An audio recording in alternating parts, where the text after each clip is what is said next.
Welcome aboard.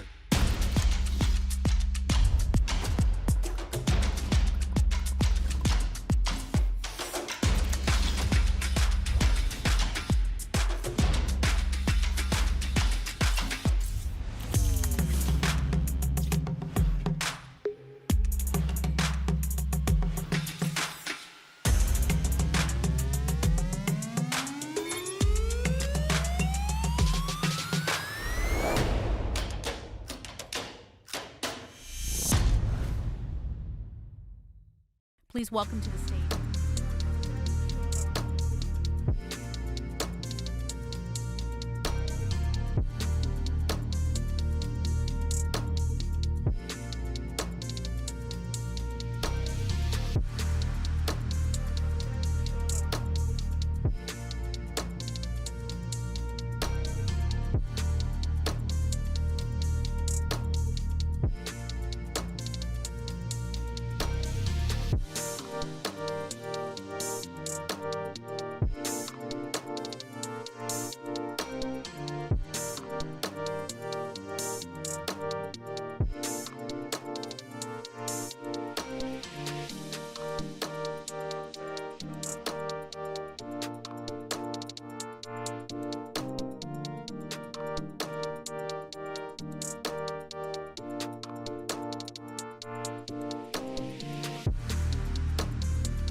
Please welcome to the stage Axios co-founder Mike Allen. Thank you very much for coming. Welcome to Axios Future of Defense, the mega decade. We appreciate your joining us here in DC and virtually around the world. I'm Mike Allen, a co-founder of Axios.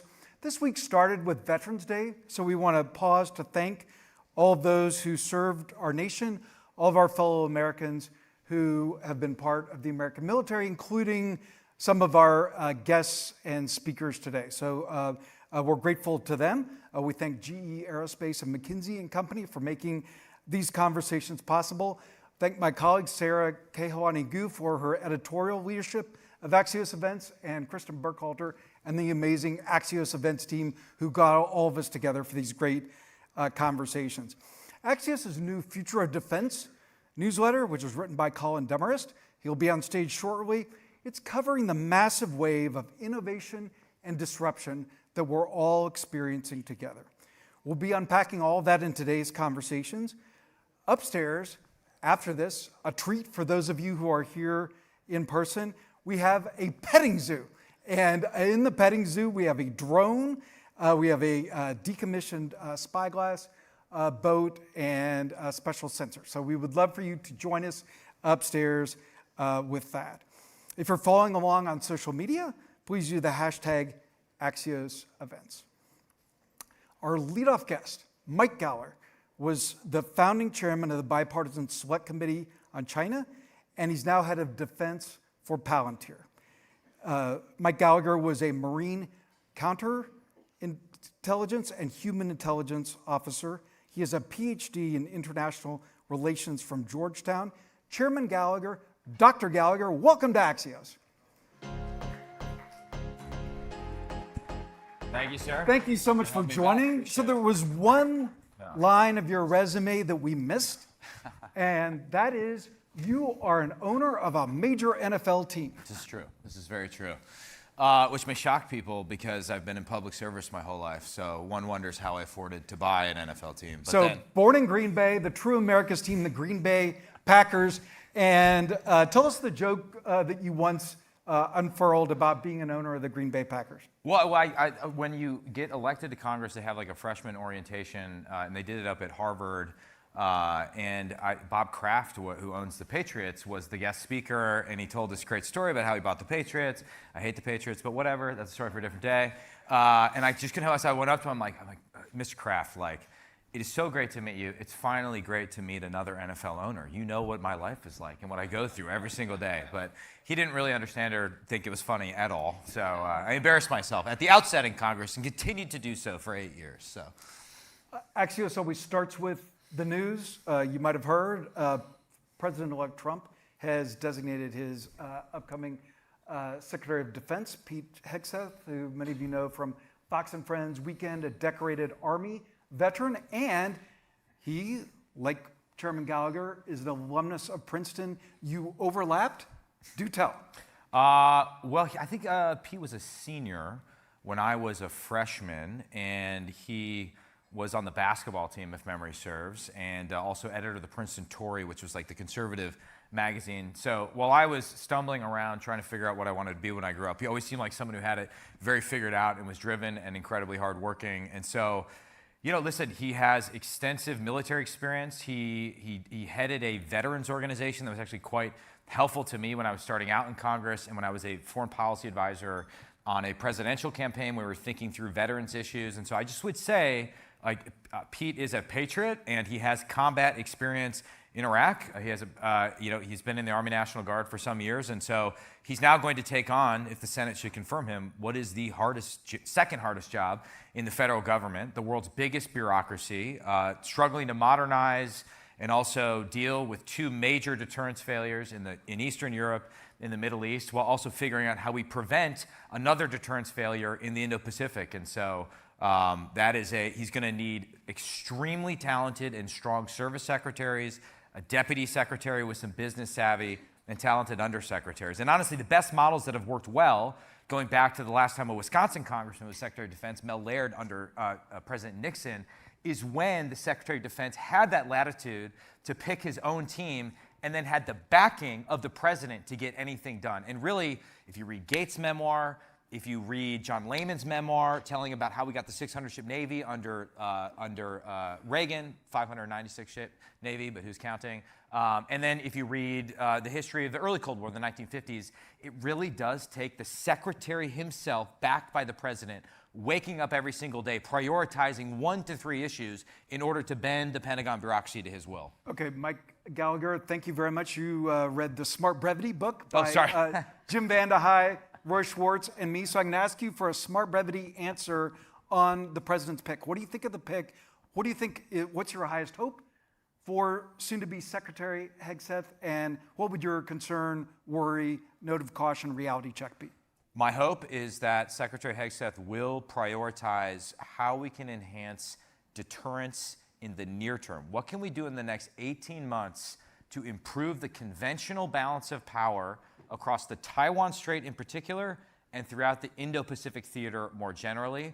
My concern is that we find ourselves mired in cultural or political issues and we don't get the actual meaningful modernization that we need done, and that the politicization of the military that we've seen, I think, erode trust and confidence among the American people continues if there's disputes between general officers and political appointees and things like that. And what's the biggest worry, trap waiting for him, or concern, red flag, note of caution that you would have? Well, the hardest thing to navigate is just the budget process. And I've seen various models of... No, but him personally, given his biography, his profile, how do you think that the organism will accept him, or how do you think he'll deal with the Pentagon?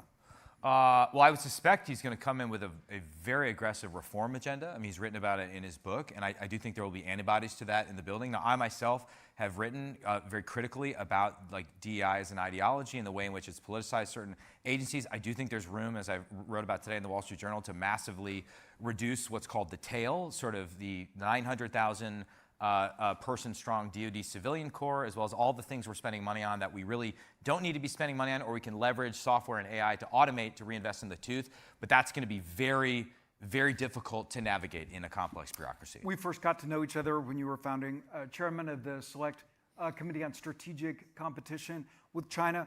Where are we? Are we ahead? Are we behind? And especially through the lens of AI. In general, I would say when it comes to what matters most, the balance of hard power, the trend is going in the wrong direction. We're falling further behind. And if there are obvious things we should do, i.e. maximum production of long-range precision fires, containerizing those fires, putting them all over the Indo-Pacific to confuse the hell out of China's military planners, that we're just not doing just because it hasn't been a priority. So that worries me. When it comes to AI, I would suggest we have a narrow lead depending on what sort of aspect of it, but that is not a cause for complacency. And really we can talk about sort of the technical aspects of it, but ultimately this is a human problem, right? Do we have the best and the brightest here in America, or can we make it easier for the best and the brightest globally to come to America to work in private industry where a lot of the innovation is happening? When it comes to software, the industry I'm in now, we're kicking China's ass. Excuse my language, am I allowed to say that? But like it is a function of our ability to attract talented human beings and make it easier for them to serve in government or work productively with government, and that worries me. When you and I first got to know each other, the intel, and you can recalibrate this, but as I recall, the intel showed that there were concerns that we could be in a hot war with China, or there could be a China attack on Taiwan as soon as 2025. At the time, that seemed like a long time away. Now it's next year. Where are we at? I think we are in the window of maximum danger. 2027 is the date you hear, because that's the date Xi Jinping has given to his own military to be ready to take Taiwan by force if necessary. And regardless of whether or not you think that. So the window of maximum danger goes from when to when? From now minus 2 years to, I think, to the end of the decade, right? My theory is that if we can deter into the next decade, things get very difficult for China in the 2030s because they have to deal with a massive demographic tsunami, and therefore now is the moment when they might see they have the best opportunity for Xi Jinping to achieve his legacy issue, the reunification of Taiwan with the mainland, to use his phrase, not ours. And therefore, and we have a bunch of big bills that are coming due in terms of recapitalizing our nuclear submarine fleet. We have a growing debt crisis in this country. We're spending more money automatically on entitlement spending and less in terms of actual lethality. So that's the challenge. That's why this particular 5-6 year period, I think, is so perilous for us. Now, putting on your Palantir hat, Palantir is clear that they are for making America number one. When Axios announced your hiring, we said that as an outspoken critic of China, you'll reinforce the company's pick-a-side mentality. This is a question that Colin Demarest, our Axios future of defense expert, gave me. Is there a changing temperature about defense companies taking sides?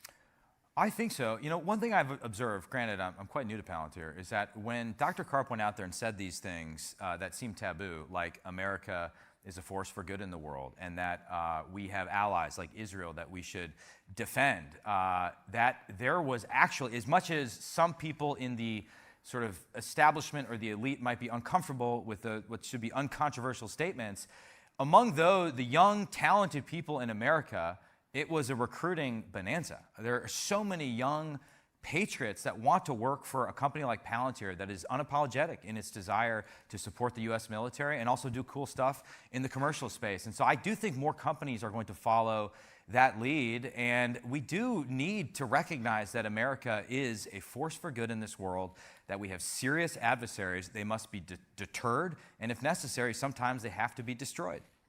Alex Karp has been a great friend of Axios. We've interviewed him at a few events. What's he like as a boss, as a leader?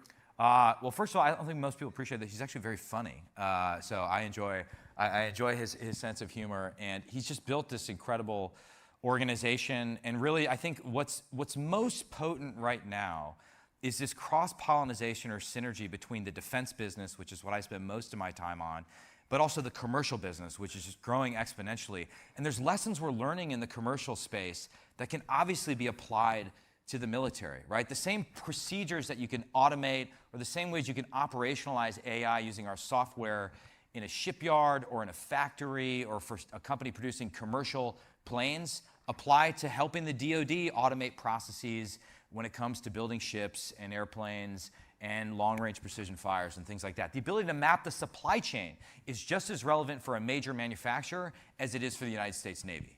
Elise is giving me the hook, so we will finish with one fun thing. Mike Gallagher, you are the father of 2. By November 29th, you will be the father of 4. Twins on the way. What tips do you have for parents from 1 and 2? Oh man, well, be careful what you wish for when you want to have more kids, I guess, is we're ecstatic, but we don't really know what's in store for us. I don't know, our entire parenting philosophy, my wife and I, can be boiled down to like, read a lot of books and force your kids to go outside as much as possible and avoid screens at all costs. I don't know if it's working. My oldest daughter's 4. She seems great, but thus far, that's our entire philosophy boiled down into 3 simple bullets. Smart brevity. Put that in a 3-bullet smart brevity parenting guide. Brilliant. Yeah. Where you're making us smarter, faster. Chairman Gallagher, thank you for the conversation. Thank you. Appreciate it. It very much. Sir. Yeah.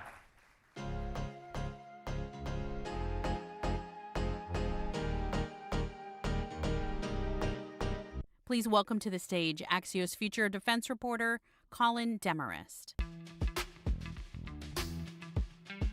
What's up, everybody? How are you? As mentioned, I am Colin Demarest, the Future of Defense reporter here at Axios. I'd be remiss not to plug my own newsletter. It comes out every Wednesday morning after I walk the dogs about 6:30. Y'all should read it. Y'all should subscribe. This morning's edition was about Trump 2.0, the MAGA Pentagon, and the new Defense Secretary nominee, which I think surprised a lot of people in this world. If you want to hear more, go to axios.com/newsletters and fill out that form. Our next segment tonight is making waves, literally, with their new autonomous boats. Please welcome to the stage Saronics' Dino Mavrookas. Hey man, how are you? All right, so we have some footage of y'all's autonomous boats if we want to queue it up and run it. And maybe you can tell us what we're seeing here, what boats we're looking at, where you guys are at, and what difference you expect this to make. Yeah, absolutely. So what you're really looking at and what we're doing at Saronic is we're redefining maritime superiority for the U.S. Navy and our allies around the world. And we're just doing that through autonomy. So what you're looking at is our autonomous boats. We have 3 different platforms, 6-foot, 14-foot, and 24-foot. And that's the 6? That was the 6, and the one before that was the 14. And here you're actually seeing some of our hardware and manufacturing. And that's what's even more important of just the platforms themselves. It's how we bring it all together through hardware. You'll see some of the software, and then our manufacturing techniques flash throughout the video. But you have to bring all of that together to deliver the end-to-end capability at the speed and the scale that the DoD is looking at. You know, Rep. Gallagher was just up here talking about the 2027 deadline. Like, we did not set that deadline, but we have to be ready for it. And the only way you do that is by bringing those 3 things together. And we just do that in a very, very unique way. So we work with the Navy, we understand the mission, and then you build the platforms around the mission. So before this video wraps, so we saw Spyglass, we saw Cutlass. That is Cutlass, that is Spyglass, correct? That's correct, yes. What's the difference? Why the size difference? Sensor payload difference? Why? Range, payload capacity, different mission sets. So Spyglass goes 30 nautical miles with a 40-pound payload. Cutlass will go 300 nautical miles with a 200-pound payload. And then Corsair, which actually isn't in this video, is our newest product launch, 24-foot platform, will go 1,000 nautical miles with a 1,000-pound payload. We came down to Austin for that. That was a cool tour. Right. We got to see it on the water. So you're really opening up a variety of mission sets, and then you're extending that range and capability so that you can start taking the manned naval assets, the destroyers, the cruisers, the carriers, and you can keep them farther away from a threat. So how do you extend the range, capability, and survivability of the fleet that we have today? And so you told me during that visit to Austin, which was, I think, 21 hours round trip. It was a 4 a.m. wake up. We appreciate you making it. 4 a.m. wake up, and I got back to Falls Church, Virginia at 1 a.m. It was a good time. You told me on that trip a single boat doesn't matter. That's a little tongue-in-cheek, I would suspect. Thousands do, you said. Walk us through your thinking there. Why doesn't a singular ship matter? Well, that's how you change the maritime battlefield, right? And if you look back in history, naval power has really always been dependent on who can build the most ships. And you go back to World War II, and we literally were building thousands of ships a year in our defense industrial base. We commissioned over 100 aircraft carriers between 1942 and 1945. And we don't have to talk about how long it takes to build an aircraft carrier today, but the point is that China is vastly outpacing us. And I've seen estimates that they have 250 times our shipbuilding capacity. So the only way you bring a deterrence to that type of threat is through attritable mass in really, really large quantities. So is there a sweet spot for that hybrid fleet? I think the last navigation plan had 300 to 100. I'm probably getting those numbers a little wrong, but where do you strike the right balance? Well, so Admiral Gilday is an advisor to our company. We work very closely with him. If you look at what he put out in his navigation plan in 2022, it was a hybrid fleet of 40% autonomous ships in the 2040s. Now we have about a 300 ship Navy today. There's a goal of 355 that we've had outstanding for a decade, goes back to our shipbuilding industry. But that's just big ships. So if you keep reading in that nav plan, it's 40% autonomous fleet, so manned and unmanned fleet, with thousands and thousands of attritable, smaller, unmanned systems surrounding that larger fleet, really enhancing the capabilities of it. And you're seeing that same sort of support from Admiral Franchetti, correct? Yes, her nav plan very much builds on that. And in fact, her number 2 priority after shoring up the current defense industrial base is scaling robotic systems throughout the Navy. So Admiral Michael Gilday is advising you guys. Yes. What's the best piece of advice he's passed along? We spend a lot of time talking about the mission, right? How do we maximize the impact for the Navy? How do you actually get these types of platforms in theater? How are they deployed? What are they launched off of? And then once we talk through that, it's who do we need to go talk to within the Navy? Who in the Pentagon is actually moving the needle on these types of initiatives? How do we get in front of those people? Who on the Hill is driving support? And he's been absolutely phenomenal in offering advice across the board. 3 vessels now with Corsair. Yeah. When's the 4th coming, and will it go underwater? The 4th, if you follow the track record of how quickly we built the 3, the 4th will be coming very soon, and I don't think it'll go underwater. Okay. I think On purpose? Yeah, I think we're going to stay, yeah, on purpose, that's right. I think we're going to stick to the surface and really defining kind of naval superiority on the surface of the water. We're doing a lot of things that just haven't been done in maritime autonomy for the Navy, and there's a lot more things that we need to accomplish there. And so when I was down in Austin, we went to the lake testing facility right around the block, so to speak. Where else are you guys doing your tests, and then where else are you eyeing for expanded, an expanded testing footprint? Yeah, so the lake obviously isn't representative of the Indo-Pacific. We use that. We caught a tan though. It was a nice. It was great. We use that for software development, but it's also good for manufacturing and end-of-line testing, and it just speeds it up so quickly. But we have a full-time footprint in Galveston, which is the Gulf of Mexico, for open ocean testing, and we're actually opening facilities on both coasts. So we are fully bought in and committed to testing, and it's actually vitally, vitally important when you talk about just the pure hardware reliability of autonomous systems, right? When they go in the water, when the military deploys them, they have to work. It can't be a 90% success rate. There's no customer support. So, well, we will have customer support, but it won't be able to operate quickly enough to make an impact on when it's needed. So it needs to have a 100% success rate because people's lives depend on them, and that's how much we're investing in testing. So we're testing 6 and 7 days a week, 365 days a year. Awesome. So we have just shy of a minute left here. So I have one serious and one not so serious question. Workforce, you do hardware, you do software, you do design, you do testing. How do you find the right people when so many other companies want those same exact people? Mission and impact. It's telling your story. It's finding those people with A+ talent, but also then telling them, getting them bought in on the mission that we're on and showing them the impact that we're having. Like, we're truly redefining the way that our Navy will operate. That's not a small feat. And people are very, very bought in and passionate about that. Okay, so one for the road, as Mike likes to say. Yeah. Best barbecue in Texas. Ooh. And I'm a South Carolina barbecue fan. Okay, all right.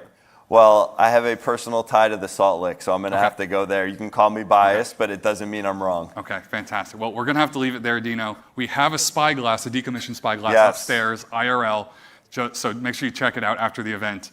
And in the meantime, sit tight for our next guest. Thank you. Thank you.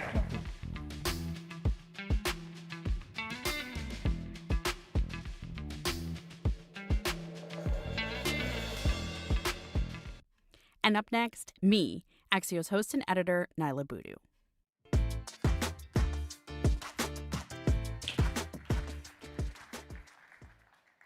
Hi, everyone. Thank you so much for being here. We still have some seats in the front. If people want to come forward, there's some seats up here. So now everyone doesn't need to necessarily stand if you don't want to. Our next guest is a senator who's also had firsthand experience as a former U.S. Navy combat pilot and a former NASA astronaut. He serves on 5 Senate committees, including Armed Services and the Select Committee on Intelligence. Please welcome Arizona Democrat Mark Kelly. Hi, how are you? Have some water. Of course. Senator Kelly, thank you for being here, especially because Veterans Day was on Monday. I just wanted to acknowledge your military service and say thank you, especially as we remember the sacrifices that so many have made for our country, and of course, including you in that, so thank you. That said, I feel like we should start with the military and some of the news today. President-elect Trump's pick of Defense Secretary, Fox News host, and Army veteran Pete Hegseth. Do you think he's qualified to serve as Defense Secretary? I hadn't heard of him until last night when my brother sent me a text at about 7 p.m. saying, "Have you heard of this guy?" Okay. And no, so I didn't know anything about him. I don't watch a lot of Fox News, especially not Saturday morning, which I understand he spent about 8 or 9 years there. But we have a process to go through. We want qualified individuals. I think qualifications for this job include things like either creating policy or implementing policy in a big organization, government policy. DoD is a $800 billion a year enterprise with, well, I don't even know, like in excess of couple million employees. It's a rather large effort to manage it, and we want qualified people. Given those qualifications you've just listed, do you have a sense that he will be confirmed? I don't like to speak about my Senate colleagues and try to predict what they're going to do, but we will have a rigorous process on the Armed Services Committee, probably starting around the 3rd or so of January, right after we get the new Senate seated. And we'll see where it goes. So we were talking backstage about the pace of nominations that we have heard out today. Yes, and you were sharing with me that you got to watch TV during some of your briefings. So I just wanted to ask how you were sort of thinking through this flurry of nominations that we've heard. I was just in a Senate Intelligence Committee hearing for about an hour and a half when the Tulsi Gabbard, the Matt Gaetz, Rubio was confirmed. He's the vice chairman of the committee. So we were sitting there together. You were there with him? Yeah, we were there with him when what was the reaction? when the official announcement, very positive. And then the other two, people are just kind of looking around the room. What were the expressions like? I usually don't want to go there, but Okay. But I don't know Matt Gaetz well. I've met him once. I don't think I've ever met Tulsi Gabbard. But these are serious jobs. We need serious people. One thing I'll say about Matt Gaetz is he does seem to show a fierce amount of loyalty to the president-elect. I don't think that's should be a qualification for the job of Attorney General. An Attorney General should be independent. It seems like the president-elect wants to go in a different direction. The Wall Street Journal is reporting a draft of an executive order that would purge generals. What do you want this room to know about the professionalism of the U.S. military? It's the most professional fighting force in the world by far. There's not a close second. Also in capability, but I would say I'd put professionalism, especially among the most senior ranks, admirals and generals. These are patriots who've worked very hard and are in these positions because they are competent. And they do, mostly, sometimes we have, minor, issues, but are incredibly competent people that, lead a very effective organization. I don't see us having a problem at this point.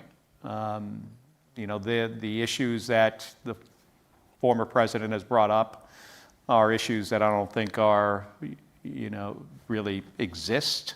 And this idea of forming a group of people to purge the senior ranks is something unprecedented in our country's history. It's also up to us in the Senate. We confirm, anybody that's, basically all the officer ranks, but especially when you get up to 07 and above. And that's our role to make a decision whether this person, should be in this position. I think under certain circumstances, any commander-in-chief should have, and we've seen this throughout history, remove a specific individual from a job because, for some kind of cause, but not this blanket, test of some kind of, whether it's loyalty or on specific issues is something we haven't seen before. And you just mentioned with Matt Gaetz that perhaps President-elect Trump was maybe going in a direction of loyalty tests. Do you have concerns about that with the U.S. military? Yes, absolutely. Yeah, I mean, anybody who serves in the military has a loyalty to the Constitution, not to the president. And you swear an oath not to the president, but to uphold the Constitution. President swears that same oath too. So I haven't seen much in the way of details on how this is supposed to work, but it is a really bad idea. Let's talk about specifics, especially when it comes to space defense. We know that Russia is pursuing new and more advanced anti-satellite weapons systems that would violate the Outer Space Treaty.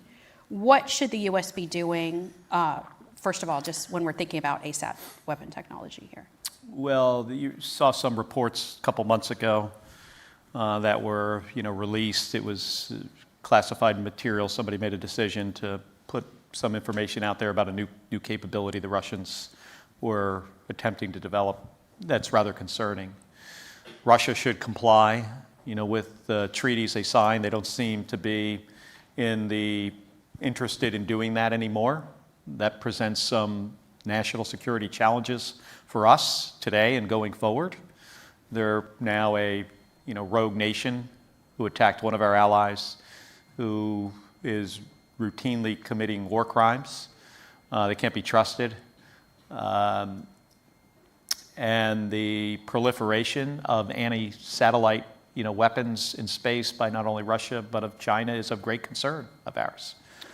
The numbers are going up, and the capability, the type of systems that they've developed, and the innovation behind those systems is something that we've got to stay on top of. And when you say stay on top of, what do you think the U.S. posture should be when it comes to developing its arsenal? Well, we do that, right? We have our own plan that we put into place to make sure that space is a domain like others, whether it's, I'm a Navy guy, 25 years in the Navy, so I'm a little partial to the Navy, but whether it's the sea or under the sea, we want to be dominant. We want to be able to, control that space to our benefit. And these systems are something that we develop as well. We do it in accordance with treaties, Outer Space Treaty being one of them. We don't diverge outside of, certain, barriers that we have placed there, and we try to, stay within that, and our adversaries don't. Our current Joint Chiefs Chair, General C.Q. Brown, has said has gone on record saying he's worried that the U.S. military is losing its muscle memory when it comes to electronic warfare. What's your assessment? It's one of the more complicated, things that we, work on. It's we have really 2 minutes for you to. No, 2 minutes. It's like kind of hard to, wrap your head around this stuff. I used to fly an airplane called the A6 Intruder. I flew 39 combat missions over Iraq and Kuwait. On some of those missions, I carried an electronic warfare pod. You throw the switch on, you don't really know what it does. We've gotten a lot more sophisticated, and whoever wins the EW, the electronic spectrum domain in any fight, has a significant advantage. And these systems are changing rapidly, just like, we're in this time right now of rapid innovation in so many different areas, especially in defense technology. And the electronic warfare regime, we can see this in Ukraine. Drones have been kind of the new weapon of choice, and is taking out, Russian, troops and Russian equipment, probably more so than artillery is at this point. Is that going to continue? We're going to see if EW catches up with the ability to then defeat these, systems. But it is an area where we're focused on it. We're pretty good at it right now. And I'd say that's true for most of the defense tech sector, but we've got to make some changes here. Defense acquisition is a process that just takes too long. cost too much for these systems. I mean, look at Sentinel, replacing Minuteman is a system that's now taken longer to build and is over budget, and we're up against some legal issues with that. So we've got to in my view is we've got maybe start over again with how we acquire systems, and don't get into this place. Like if you often have a company that comes with this innovative technology, they need some support, and then they go through with this valley of death area where we can't give them any money, we can't give them any help. Company dies, even though they had a great idea that the warfighter can use. So, we need a new strategy, and the acquisition process at DoD has been sort of like not great for a long time. How would you like to see that change? Well, when I went to grad school at the U.S. Naval Postgraduate School in 1991, so this is now, almost 35 years, 33 years ago, I took a class on, defense acquisition. And you would have thought my most complicated class was like control theory or partial differential equations at the time. I go into this defense acquisition class and I'm like, it's the most complicated thing I've ever seen. I mean, just everything that goes into acquiring and buying something. And it just takes way too long. And then I worked as a test pilot for a while in flight tests, but we're testing new systems, and see an airplane. The T-45 was a plane that I was supposed to fly in the training command. It wasn't fielded until I'd been in the Navy for over a decade. And it just, how do we make these changes? I don't know. I think we've got to, we've got to put a lot of really smart people on it, get focused on it, and then try to make sure that you don't have these laborious reviews, this review cycle, and the amount of people involved. And we've started doing some of this. We've now gone to some, when you look at the NGAD, but the unmanned system that goes with it, the drone wingmen. We've reached out to some smaller companies now that have now won contracts to start developing those systems. Not the big giant defense contractor, but the smaller, effective one. Well, unfortunately, we're out of time. That I was wanted quick. to ask you about UFOs, but we'll just leave it there. I know there was a big hearing on the House in the House this morning. Was there about another that. one? Yeah. I didn't know. Okay. But you'd and like if I more did, information, I right? couldn't tell you. All right. Well, unfortunately, our time is up. Yeah. Senator Kelly, thank you so much for joining me. All right. Thank you. Thank you. Appreciate it.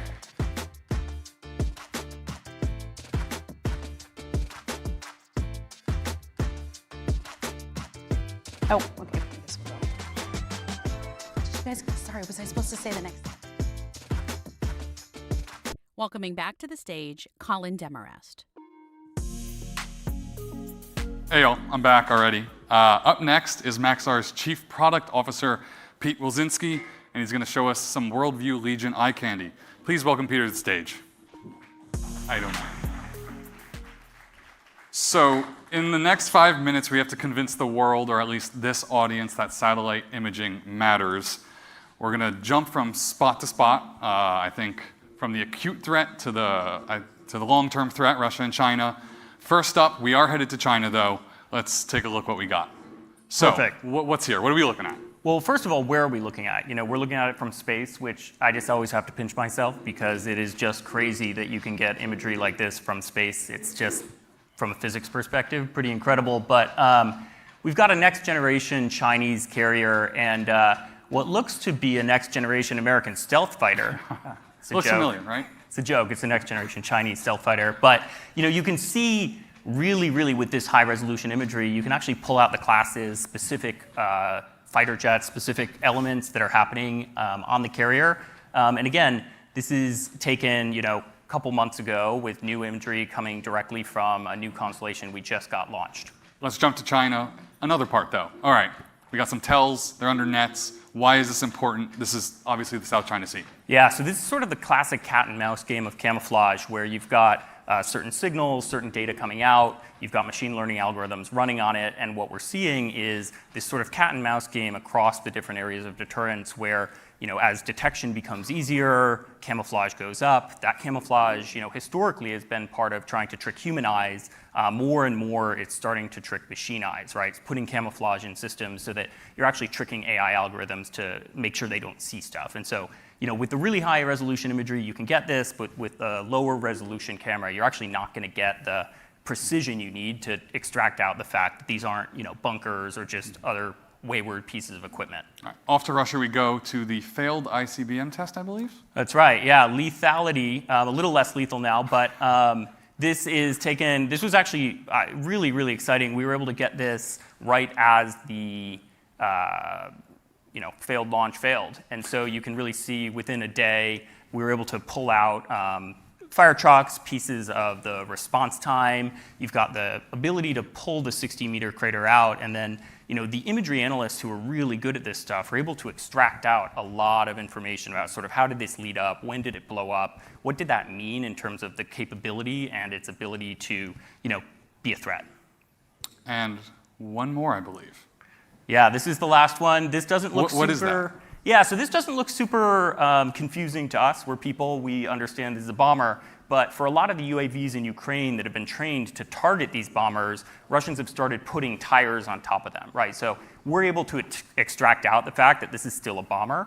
But this is sort of a primitive form of camouflage from a human perspective, but it's actually become really, really effective for a lot of the counter UAV defense tactics that Russia's been trying to apply in Ukraine. And you're seeing this in a lot of places now. Yeah, you're seeing this in a lot of places. A lot of the sort of cat meeting the mouse, meeting the cat, meeting the mouse, now you're sort of starting to do sensor fusion on top of it. So you're trying to pull out not just optical imagery, but other sort of signatures to try to detect this. But yeah, this is a bunch of tires on top of a Russian bomber. Perfect segue, sensor fusion. Obviously, there's a ton of data from a lot of sources in a lot of places. How are you stitching it all together to, what looks like a very fancy Google Maps, basically? Yeah, it's a very fancy Google Maps. And I think, like Google Maps, a lot of this technology dates back, 10, 20, 30, 40 years, but has been really designed with an assumption that GPS would work, right? That we would know where we are and where the places that we're looking at are. And one of the things we've been really focused on and that's been really exciting from a sensor fusion perspective is how do you get machines talking to machines? I think unless you've been in this field and you've been trying to do computer vision and sense making, you take for granted how much our brains are able to do spatially. When we see a video like this, we see that it's off. We see that it's sort of not quite on the road. We're able to do that mentally just in our own brains. Computers are constantly off. And so as these images are misaligned, being able to transmit information between two different machines, coordinate effects across a bunch of different sensors, and really bring a whole weapon system to bear that's comprised of components that are manufactured, coordinated from a bunch of different organizations. It really requires a new style of mapping, a new foundational map-making system. And so that's a big part of what we've been doing at Maxar, trying to sort of move from 2D to 3D and then apply that as a substitute for GPS in situations where that's being cut off. So before I kick you off stage, what's the weirdest thing you've ever seen in a satellite image? We've been going through moving from launching these satellites to beginning commissioning to getting them operating. And honestly, the most surprising thing is the stuff I don't see. When you're sitting down with an imagery analyst who is looking at these images day in, day out, and they're pointing at these things and these artifacts and these compression artifacts, there's a ton of tuning that you do, and I'm just totally blind to it. I'm like, it looks good. We can wrap it up there. So Peter, thank you for your time Cool. and your analysis on those images. All right, so up next is a defense tech leader specializing in autonomous systems. In fact, their Ghost drone and their 360-degree surveillance WISP sensor is upstairs. You can check them out. Spin the blades, spin the WISP. I did it earlier. It's worth a shot. But right now, please welcome Anduril co-founder and CEO Brian Schimpf. How you doing, man? Hey there. How's it going? So today was a busy one for you guys, so let's handle that before we jump into the bigger questions. The latest replicator weapons batch, and I wonder if you have a hot take about the defense secretary nominee. Let's go with the replicator first. One, Altius and Ghost drones and the Barracuda for ETV. How much are you scaling up production for them? What feedback have you heard from users? And is the onus on you or the government to store these thousands of attritable weapons, basically? Yeah, so with Replicator, I mean, we're a huge fan of the program and the ideas behind it, which is, in our head, it's about how do we get the department just move faster, within a year, really, right? Like, they've really started this quite quickly. And Secretary Hicks did a great job of actually moving this forward, busting through all the hurdles. There isn't like a 5-year research program to figure out exactly what they need. They assess what worked, are scaling it, and moving out. So we're extremely excited about that. And a lot of it was based off of, kind of user feedback and what's actually working. So with the Ghost drone, for example, that was, a competition with the Army. There was soldier touch points, trials, nonstop feedback, what's actually going to work. Taking a lot of the requirements were driven by changes, you see in Ukraine. So it was a very, very good way to actually acquire capabilities that work. In terms of scaling it, this is what we've been prepared to do.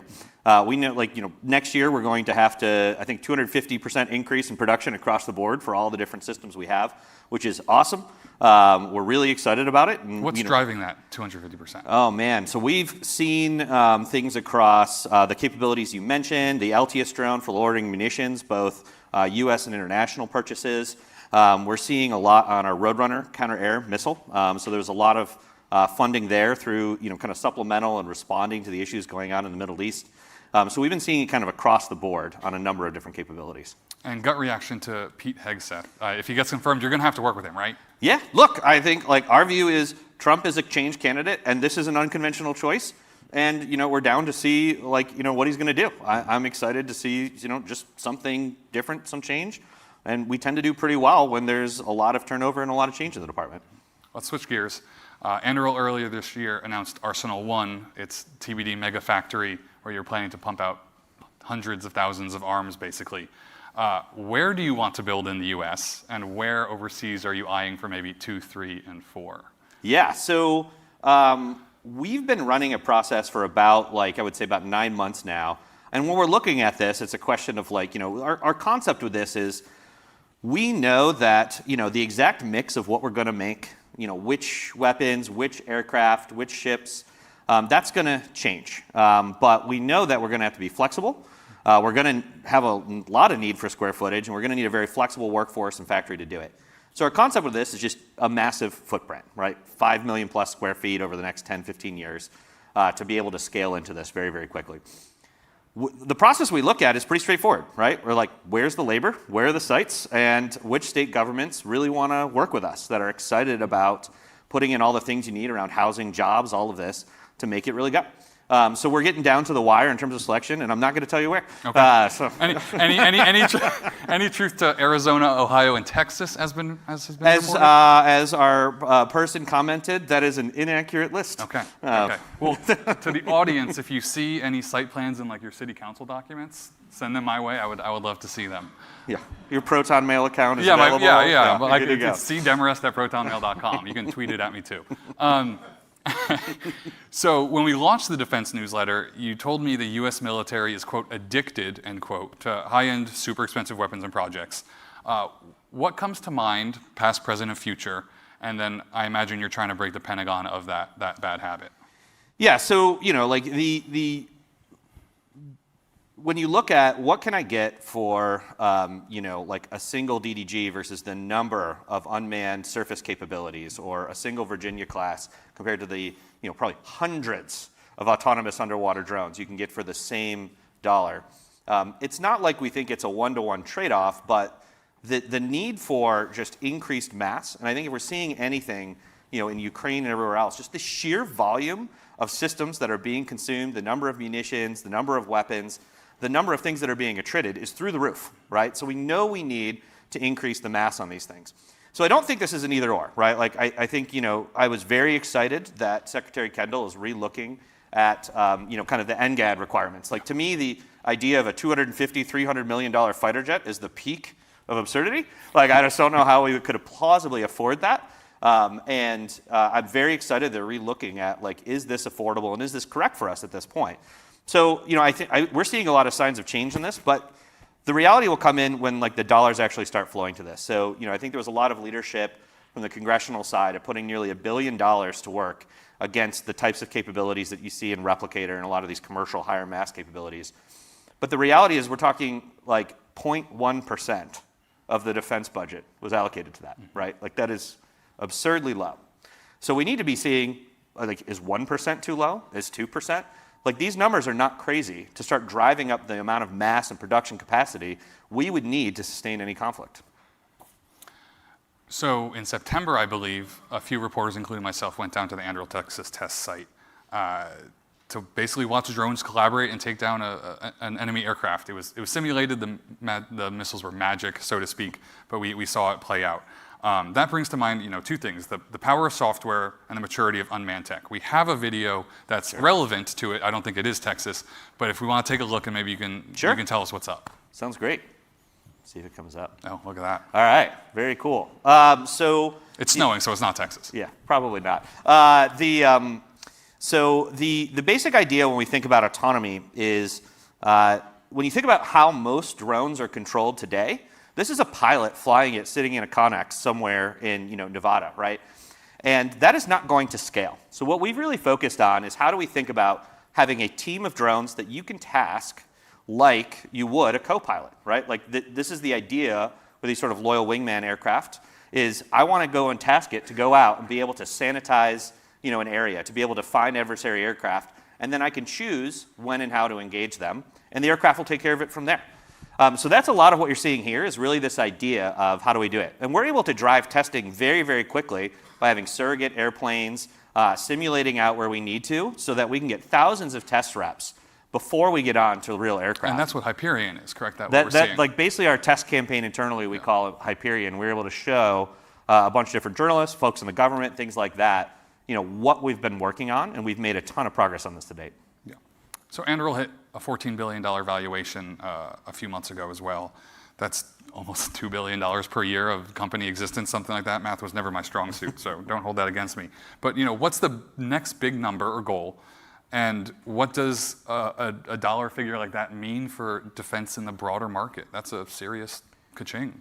Yeah, so I mean, it was we fundraise periodically. We've been able to use that venture capital to actually fuel the growth that we're seeing, right? So this is driving dollars into R&D to build the capabilities we think need to exist, as well as investing ahead of demand on these production capacities, the production facilities.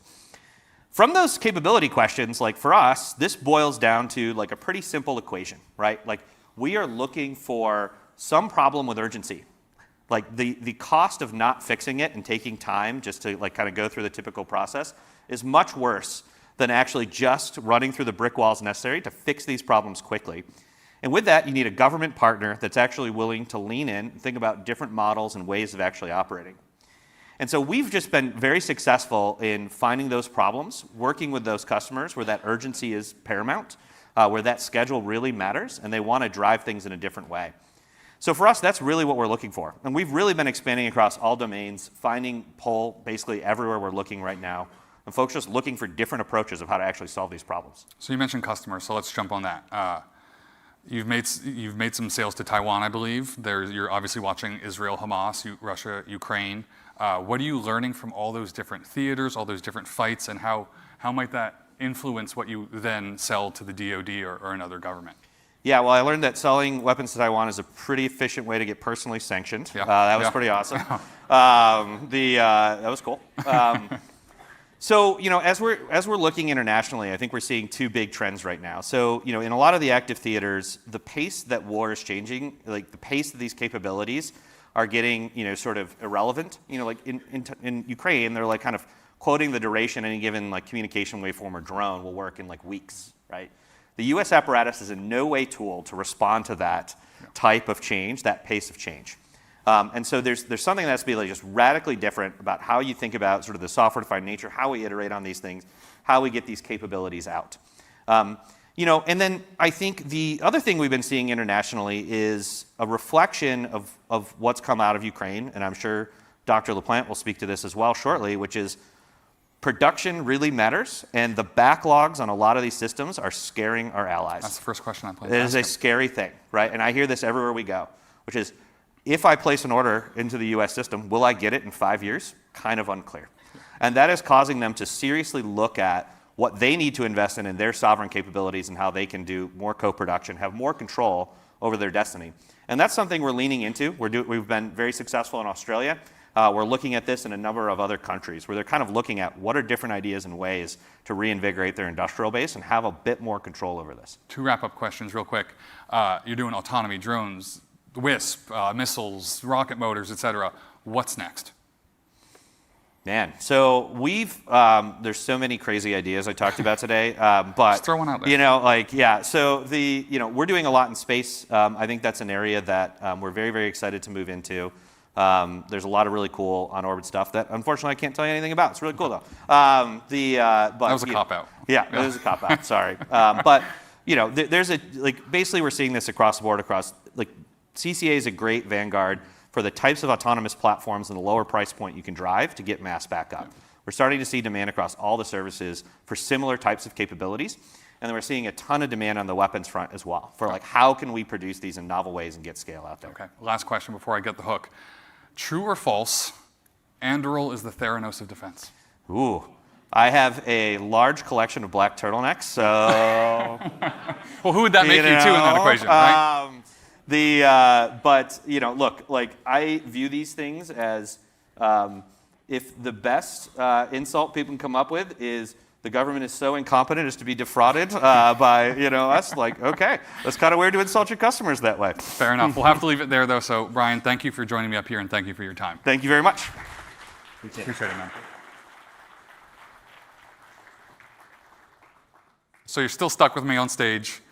Our next guest has firsthand insight and influence over what weapons and technology the U.S. invests in and its readiness.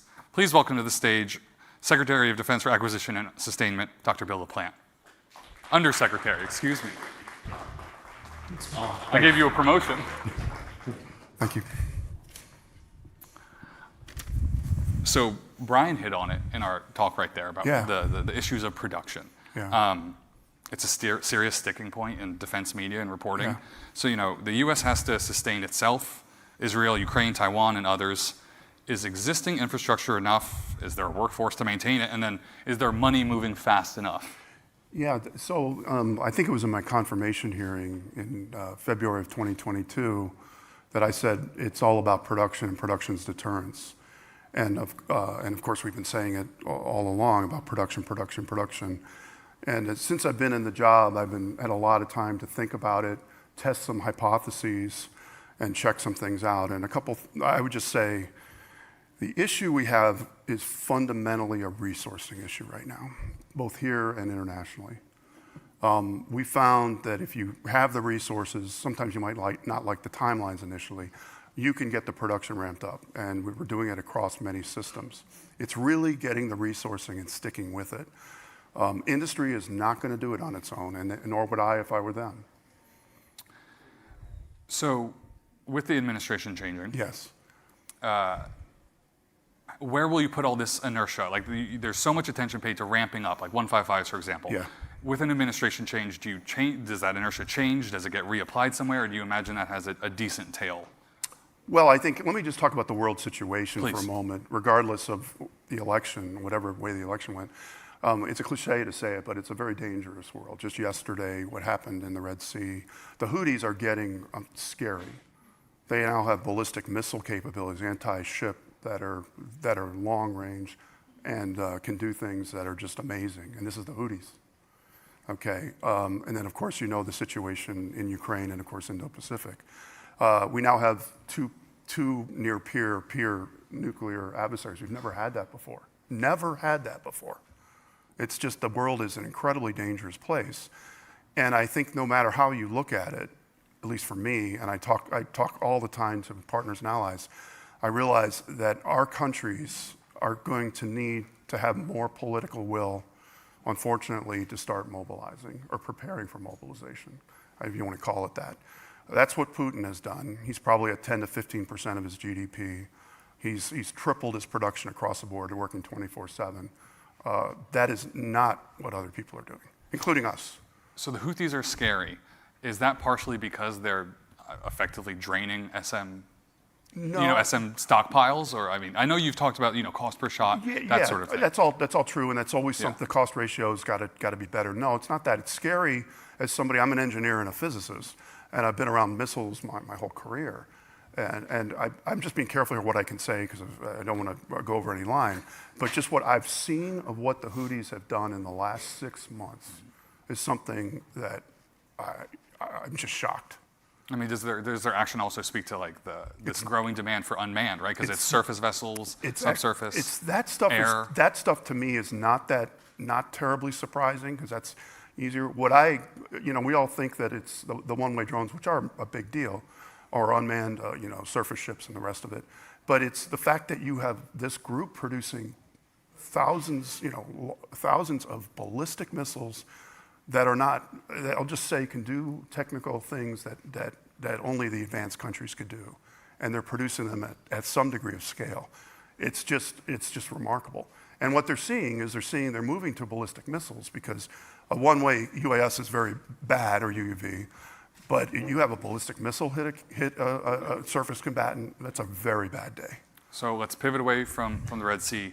But I'm using that just as an example. Yes. What are some investments the Pentagon can make now, or its suppliers can make now, to shape and secure the future? I think obviously this morning Replicator might come to mind. Yeah, I think what suppliers need to do is what Brian was just talking about.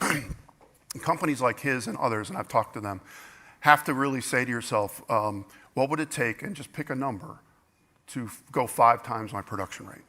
What we did for 155, we told this to President Zelensky, is just on December of 2022, we looked at the rates that the Ukrainians were using it. We were producing 14,000 a month at that time. And it was clear that they're going to need much more than that. I pulled the number of 100,000 a month out of the air, called the CEO of General Dynamics and said, stay in your chair. Without breaking the law, how can you get to 100,000 a month? And she was shocked. And of course the Army was shocked, everybody was shocked. But once they started working on it and we started getting the money to them, they're going to get there. They're already at 50,000. They're going to get to 100 next year. That's what you have to do. You have to, so every company should be saying, what would it take for me to go 5 times my production rate? I was going to say, so how does the U.S. approach production differently if orthodoxy has brought us to this point? You cannot skimp on production, and production has been the bill payer since the end of the Cold War. It still is a bill payer. We still have situations where at the end of the budget, to balance the budget, people lower production numbers, because that's where the money is. We have to stop that. We have to actually increase the production rates. And a quick thing on what Brian said about the backlog. We've got this a virtuous circle, the opposite of a virtuous circle on backlog. It goes something as follows. If you're an industry, some degree of backlog is actually good. It means that you've got a demand and you've got guaranteed orders, right? So, it's like when we had an addition put on our house, we had to wait a year to get the builder we wanted because it was a backlog because he was a very good builder. So part of it is that. But what happens is then people say, well, I want one. Well, you're going to have to get in the back of the line. That's 3-4 years. Oh, it's this industrial base. They can't support it. Well, they could if we funded industry to double their production line, but it's a circular argument. And then what happens is we cut it either in the Pentagon or on the Hill because we say industry can't do it, so why give them extra money? And everybody's happy. What's wrong with that picture? Because the industry is fine, they got their orders. The people, the budgeteers get to keep their money, and we don't get out of this vicious circle. We have to get out of it by what we did like with 155. We said, like Patriot, right now we're at, we should double the production rate of Patriot. It's going to be a lot of money, but we should do it. And instead, what people will say, which I don't agree with, oh, there's a backlog, so why give them more money? Well, you never get out of that circle. So that's what we have to change. So earlier this year, you publicly recommitted the Pentagon and the Air Force to the Sentinel nuclear missile endeavor, which, as has been reported, is suffering some cost projections, soaring cost projections, and some soaring timelines as well. How did you think through that recertification, and just kind of bring us into your brain there? Yeah, so it was actually pretty prescribed. The Nunn-McCurdy statute has 5 things that you must do, that the person in my job must do. And it's essentially revalidate that there's still a requirement, revalidate that there isn't an alternative that's cheaper. There's about 3 or 4. Get to root cause, look at the management of the program, And then still, is it relevant to national security? We went through all of those steps. And what jumped out at us was the answer on all of those was yes. I went into it with an open mind. I was prepared not to recertify it. And I will say this about... So you were persuaded, almost. If you went into it with doubts. Well, I didn't. You try to, when you're in a job like mine, you have to keep an open mind. You have to just say, look, I'm going to find what I'm going to find. I don't know what I'm going to find. Well, what we did find was that the ground segment, which is that the missile was was fine. All the attention had been put in at milestone B and earlier on the missile, and we know how to do missiles generally. The ground segment hadn't been done since the 1960s, which are these facilities that are underground, a launch facility, an LCC, power, all that stuff. That had not been designed. The assumption had been made they were largely going to reuse a lot of stuff. Turned out that was wrong. And when they went back and re-looked at all the ground segment, we realized, oh my gosh. And we brought in heavy construction people and realized it was a different animal. Once we went through that, then you look at the world we're in today, and the world has said we're going to have a triad. That's the policy. It's the president's policy. It's been the president's policy for 50 years. So you'd have to change that policy, which is not an A&S decision. So if Sentinel is that necessary, how do you hold the Air Force and Northrop to account? If the ruling is we need this, does cost even matter? It does matter. Of course it matters. Well, we talked earlier about a KPP. The B-21 is under cost because we made it a requirement that it had to be $550 million in 2010 dollars, and they're meeting that. Mentioned earlier in the last talk about the NGAD. NGAD did not have a cost requirement, which I think was a mistake, and I think that's why we were ending up with these $200 or $300 million price tags. For this, we have a requirement that we're going to levy on and hold Northrop accountable on what the number needs to be, and that's it. The other piece is that we're going to compete different parts of the subsystems. The other piece that's completely changing is we set up an entire red team of systems engineers to red team everything being done by the program in Northrop Grumman. It's a fundamental relook.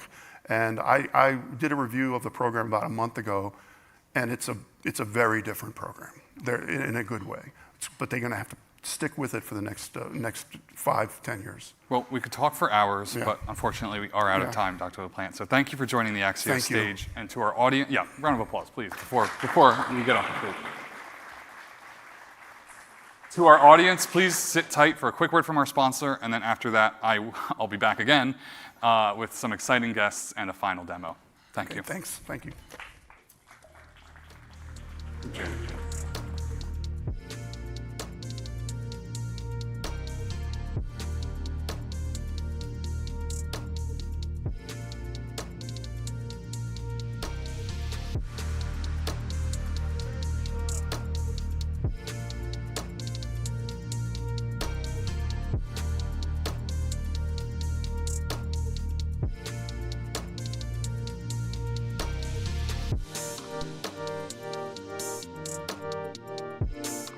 And now, a quick word from our sponsor.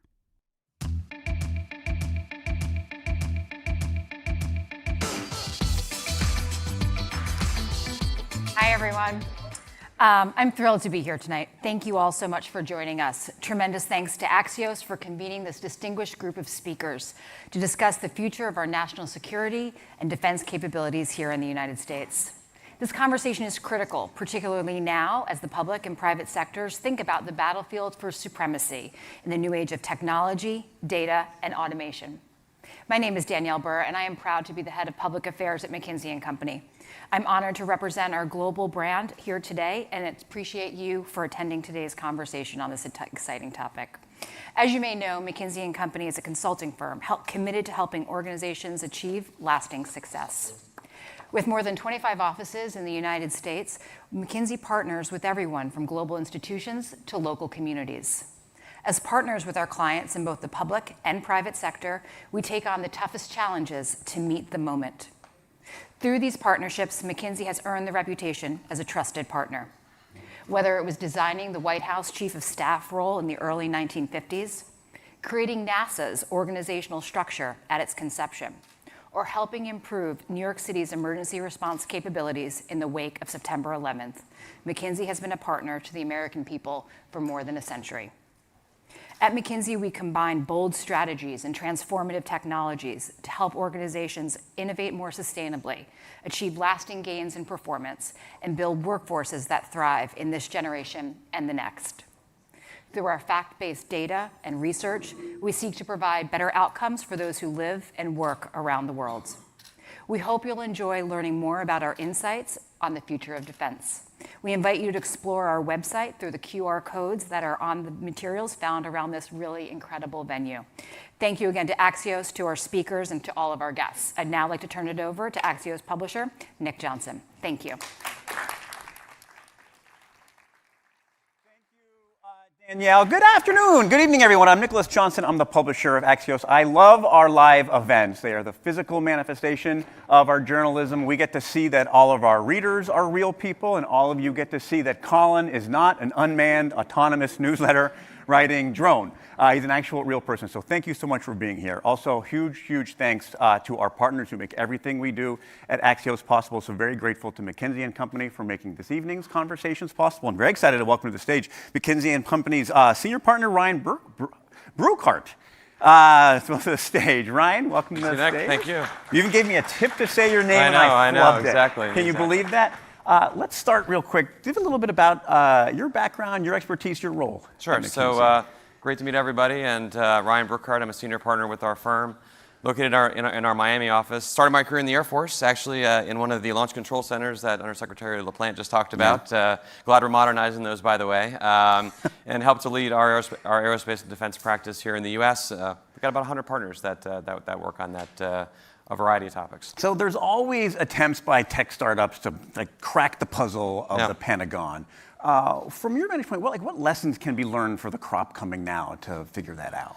Yeah, so I think there's 3 or 4 things. One of which is this whole concept of we definitely want the innovation amongst the tech startups. However, we also need to be able to deliver, right? And I think when as you think about what's happened over the last 20 years, that ability to not only innovate but also deliver is really important. Speed is incredibly important, but you have to be able to go at the speed of your customer, right? I mean, there are often times when you need to bring the customer along in any business, and particularly when it relates to defense tech as well. I think the third thing is be a good partner. I think we've seen that time and time again, and part of that is being flexible, right? I mean, I think conditions change, contracting mechanisms change, but the ability to kind of be flexible is really important. Yeah. So you've given a laundry list of things for tech startups to follow. Are they doing that? How is that playing out? What are you seeing in the real world now? Well, it's interesting. I think a lot of people think that the kind of defense tech ecosystem we have today is new, right? It's only happened in the last few years.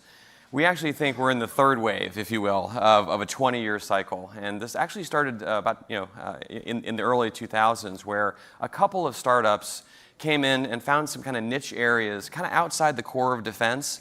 And they were able to do a couple of things I talked about, innovate and deliver.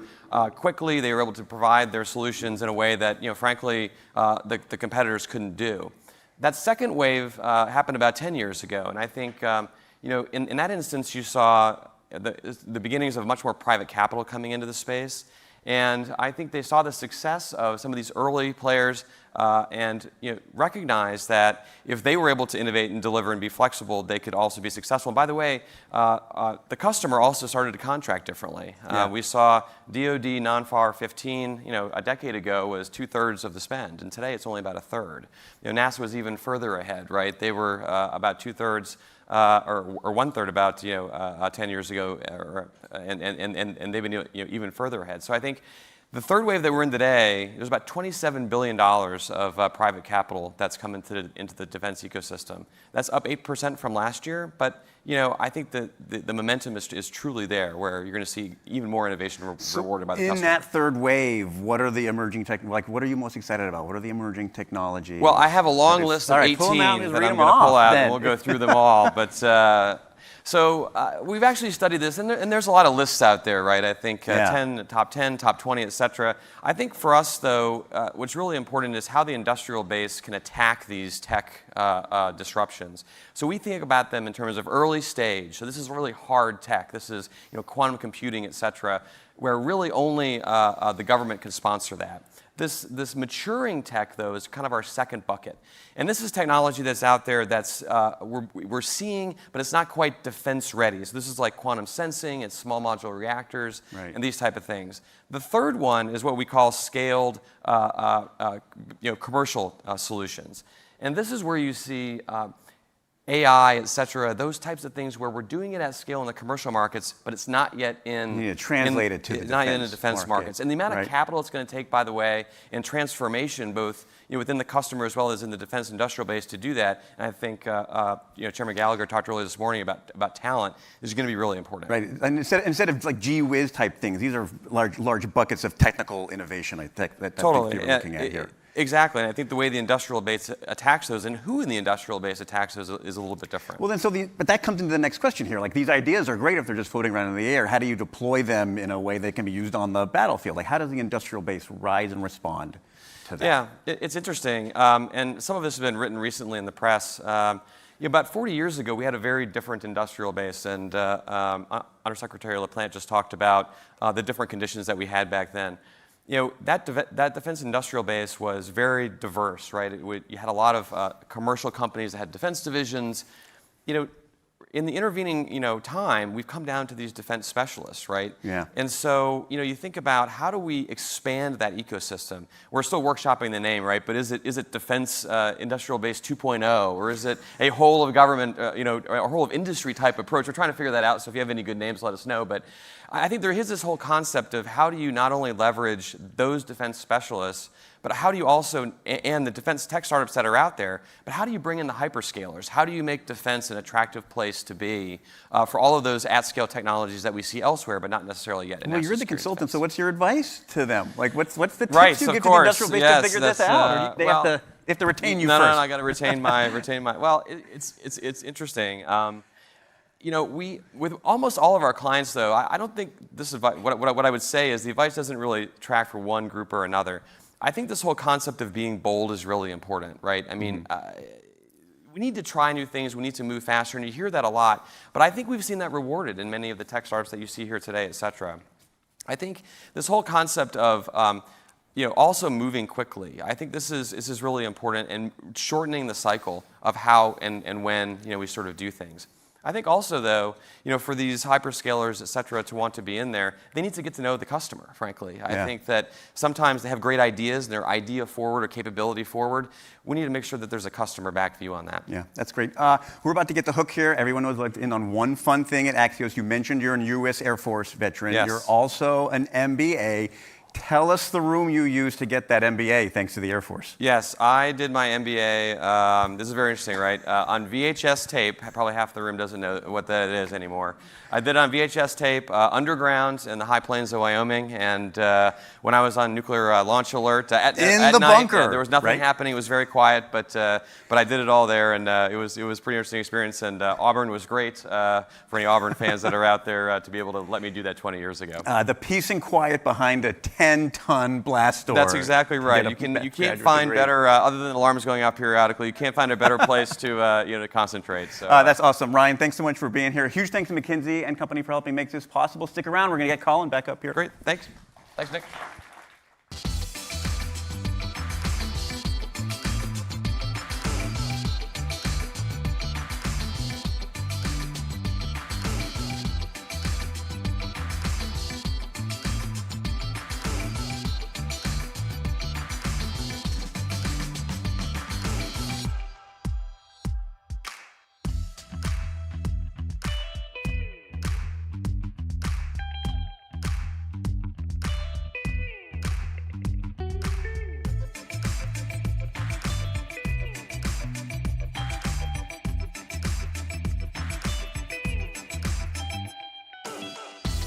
Welcoming back to the stage, Colin Demarest.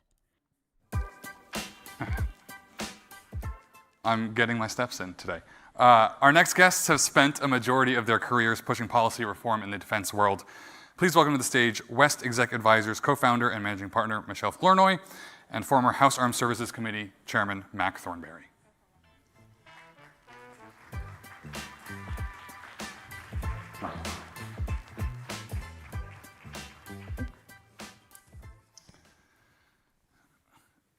So I think I dropped the phrase backstage, nomination madness. Last night I had to rewrite the newsletter like 6 times, and that was just for defense secretary pick. Obviously we have some more happening today. We have DNI Tulsi Gabbard potentially, Attorney General Matt Gaetz potentially, and DefSec Pete Hegseth potentially, unless that has changed in the past hour. What do you make of all of this? What are the consequences of these picks? And what's the reality of forming one's cabinet? Well, I think that at this moment, we are at a particular moment of challenge as a nation when you look out at the world, and we've got some major priorities, particularly in the national security domain, that we have to focus on. Number 1 is deterring great power conflict. Number 2 is accelerating innovation adoption so the US military remains the most capable lethal fighting force in the world, keep our military edge. And number 3 is really doubling down on the most capable allies and their capabilities so that we never fight alone. These are pretty big issues, and so I think those need to be the standards by which we're evaluating particularly the national security nominees and particularly the SecDef, because the next SecDef, in the next 4 years, at least several things have to happen, but one is we've really got to accelerate innovation adoption, and that means not only just figuring out, getting new technologies across the Valley of Death and into the DoD program, but realigning the incentives for the acquisition professionals, the contracting professionals, so that they know how to do agile development and work with software companies. We've also got some fundamentally broken parts of our modernization program, shipbuilding. Bill LaPlante talked about restocking munitions. We've got a defense industrial base resilience problem that needs to be fixed.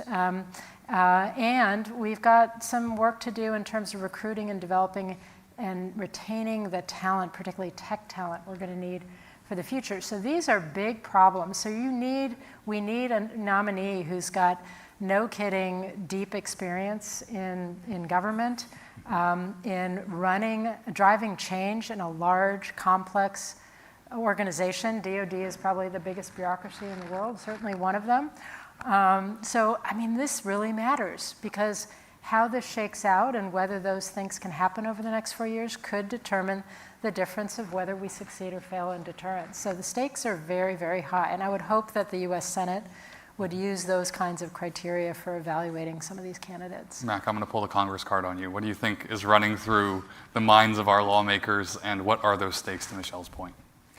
Well, one thing I learned over the years is never presume what the Senate will or will not do as a House guy. Yeah, fair. So I'm sure they will take their time and ask the right questions. But to Michelle's point, the stakes are incredibly high. The Commission on the National Defense Strategy said it's the most dangerous time and the most complex time, at least since the end of the Cold War, and maybe going all the way back. So the stakes are incredibly high. And similar to Michelle's point, to me, the most important thing that needs to come out of the Department of Defense is getting modern technology into the hands of the warfighter in a time that matters and at a scale that matters. And if you ask me on the intelligence side, we are seeing unprecedented cooperation among adversaries. That has got to be a focus of the whole intelligence community, and who can best help us learn more about that, shine a light on it, and figure out how to deal with it. I think those are the key questions. So when the administration does get behind the desk in the Pentagon, what will be on that desk? What are those most pressing issues? I think you hit on it a little bit in your last remarks there, but if we want to flesh those out, that'd be great. Sure. I think, again, scaling innovation adoption, what do I mean by that? The department is still toying with small-scale applications of AI, for example, but we're not adopting it we're not adopting it, period, but we should be responsibly adopting it at the enterprise level for all kinds of functions, from helping us get to better predictive intelligence, decision support, human-machine teaming, predictive analytics for maintenance and logistics. There's just all kinds of ways, but we're still kind of stuck at the baby step level. That has to change because our adversaries are adopting at scale and with speed. And so we have got to crack that code. Unmanned systems, figuring out how to integrate unmanned systems to buy back mass and range and effectiveness against adversaries. What's happened in Ukraine is a changing character of warfare. And we have, the replicator program is great as a sort of initial step, but again, we've got to scale that kind of thing so that it's an integrated part of, under the sea, on the sea, in the air, and so forth, if we're really going to keep our advantage. So that's a key part. And there are key parts of the modernization program that really do need attention: munitions, shipbuilding, and so forth. And I think this administration's made a good start in that area, but that's where the attention has to be focused, not on trying to purge woke generals or give people in the military who take an oath to the Constitution loyalty tests or that kind of thing. I mean, if you start kind of culture wars within the military, that's just not going to be helpful. We have bigger fish to fry as a nation, and whether we meet those objectives will determine whether we prevent major wars in the coming years. I really believe that. The stakes could not be higher. We have got to focus on the right things. Mac, I imagine you'd agree with what Michelle is saying about unmanned tech adoption, speed. Absolutely. As I say, it's getting modern technology into the hands of the warfighter, Michelle says, at scale and in a time that matters. If we're 5 years too late, it won't matter. What challenges us today is a lot of that tech is in the private sector. They're not only have it, they're leading it. And so the relationship between companies and DoD has to change, because if we go through the traditional lawyers and accountants and regulations, we're not going to be there in a time frame that actually matters. Let me just mention a couple other things. One is the return of nuclear deterrence. For the first time, we have two peer adversaries when it comes to nuclear, and been talking up here some on the stage about some of the legs of the triad. We don't even really talk about the characteristics of the weapons themselves, which we need to start having a discussion about. And at the other end, in some ways of the spectrum, it's gray zone stuff, information type warfare, targeted bioweapons. There's a whole range of threats that combine to make this that dangerous time that Michelle and the commission have talked about. So the first time I started writing about you was when I was covering the Savannah River site down in South Carolina.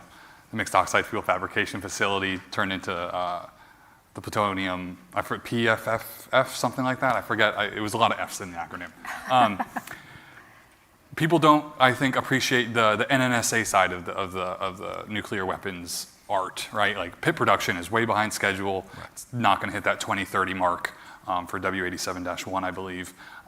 What is that relationship between the two agencies, and how do you think it could be improved in terms of actual production or meeting milestones? Well, is it an infrastructure issue?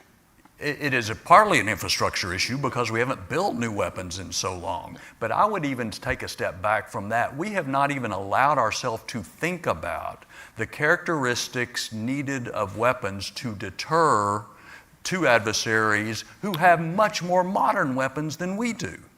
Russia and China, for example, have continued to build their nuclear weapons. We're still hanging on to relics of the Reagan era. That were designed for a different purpose. So we need to think about what deterrence means in the world we live in, and then have the infrastructure and be able to actually consider designs that fit that world. And that's on the nuclear side, but I am concerned that deterrence in all sorts of ways is eroding, and the best thing we can do is strengthen our military and make it clear that we are united and determined, so that adversaries know not only do we have the stuff, but we have the commanders. Let's get back to Michelle's point about turmoil within the ranks doesn't do anything but undermine the deterrence that we're hoping to achieve. And I would just add, allies really matter. One of the things that gets China's attention is when they overstep. And not only the United States responds, but A number of allies respond: Australia, Japan, South Korea, partners like India, some of the ASEAN states. When it's a multifaceted reaction, they tend to at least recalibrate or rethink. So those alliances and partnerships are really, really important from a strategic perspective. And I'm just hoping that we don't take too transactional an approach that just focuses only on the burden sharing element or what have you. Burden sharing is very important. It's a legitimate issue. But there's real strategic value to some of these relationships, and these are, in some cases, allies that will bring real capability to deterrence and to the fight if we ever need them. And we want to keep that in mind as we manage those relationships. So we're running a little short on time, but I do want to jump back to gray zone, as you mentioned. I've written in the past, based on some studies, that the US is losing the information warfare game. We just survived a presidential election, and there's been tons of reporting about that. 30 seconds, maybe 15 seconds each. I know that's tough, but where are we at with gray zone information warfare, cyber? What can be improved?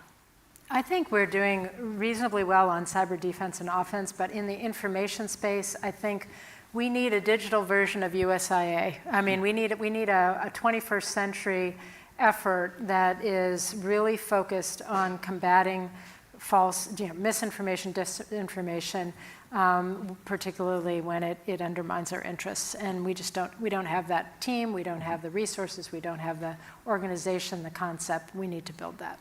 You get the last word. Adversaries are trying to undermine our will to resist by sowing or fueling dissensions internally. It doesn't really matter as much who wins, it's just that we're fighting each other. And we're not in the game of information warfare. If they can win without firing a shot, man, that's the best thing in the world for them. That's a good note to end on. Thank you, Michelle. Thank you, Mac, for your time and being on stage today. Thank you. Thanks, Scott. So we're going to swap out a chair here. So I'm going to have to do a song and dance, I think. We have a few more exciting guests coming up and demos as well this evening. After that, we'll get to drinks and networking, which is probably why you guys are really here. Also, we have an AI event coming up in San Francisco on December 17th. So if you're in town, register online and definitely come through. It'll be a good talk. Up next is someone who is spearheading AI pilot technology and drone warfare. Please welcome to the stage Shield AI co-founder and CEO Ryan Tseng.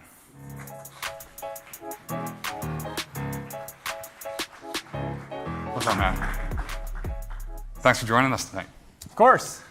So like everyone else, I think we have a hype video to play. I would love for it to be a nice icebreaker. Give us what you're seeing, what you're thinking about. I believe it's VBAT in all sorts of places. Let's run that. Hype videos. Yes. Important. So what you see here is a Group 3 aircraft that Shield AI makes. We call it the VBAT. It can take off and land vertically. It can fly hundreds of nautical miles. It can provide targeting in GPS and comms contested environments. And we think it's the future of long-range reconnaissance and targeting missions. There's a lot of talk about intelligent affordable mass, and that comes up a lot in the context of weapons. When we go around the world, though, we hear a lot of, we have all the weapons we need, we don't have the ability to hit the targets. And if you look at the Ukraine war, they have been producing insane numbers of munitions, but that line has not been moving, and the fundamental problem is we're unable to effectively strike strategic targets. And so when we think about making those fires effective, we have to think about closing kill chains. Reconnaissance aircraft are a critical component of that, and so the VBAT that you saw there, we think is going to be one of the major replacements for the legacy Group 5 long-range targeting systems. Like many of the platforms that are out there today. You also saw there some of the work that we do on AI pilots. Shield AI was founded to build AI pilots. We think it's one of the most important conventional deterrents in the world. We have applied that AI pilot to the VBAT, which is what allows it to do reconnaissance and targeting missions in the most difficult environments on the planet. I think it's the only aircraft in the world that's been able to penetrate deep into Russia over some of the most sophisticated electronic defenses while providing navigation and targeting solutions. And so we pretty famously flew around Secretary Kendall in an F-16 earlier this year, so that was a pretty cool thing to see. So that was a perfect primer. I think you hit on everything I want to ask about. Let's dig into VBAT. Shield yesterday announced a major partnership with India, with JSW Group, I think a $90 million investment, something like that. You're planning to build and test VBAT en masse over there. Two things. First, I'll go, why India? Yeah, great question. I mean, India is one of the largest defense markets on the planet. It's been named a major strategic partner of the United States from a defense perspective. It's in a very strategic location close to China. And when you think about it as a great opportunity to deliver an important capability, you've got countries that are building up their defense capability, they're modernizing it, but they don't have the legacy investments that you have in the United States, where there are these big sustaining and expenses, and this opportunity to build things from the ground up in a way that I think makes the most sense.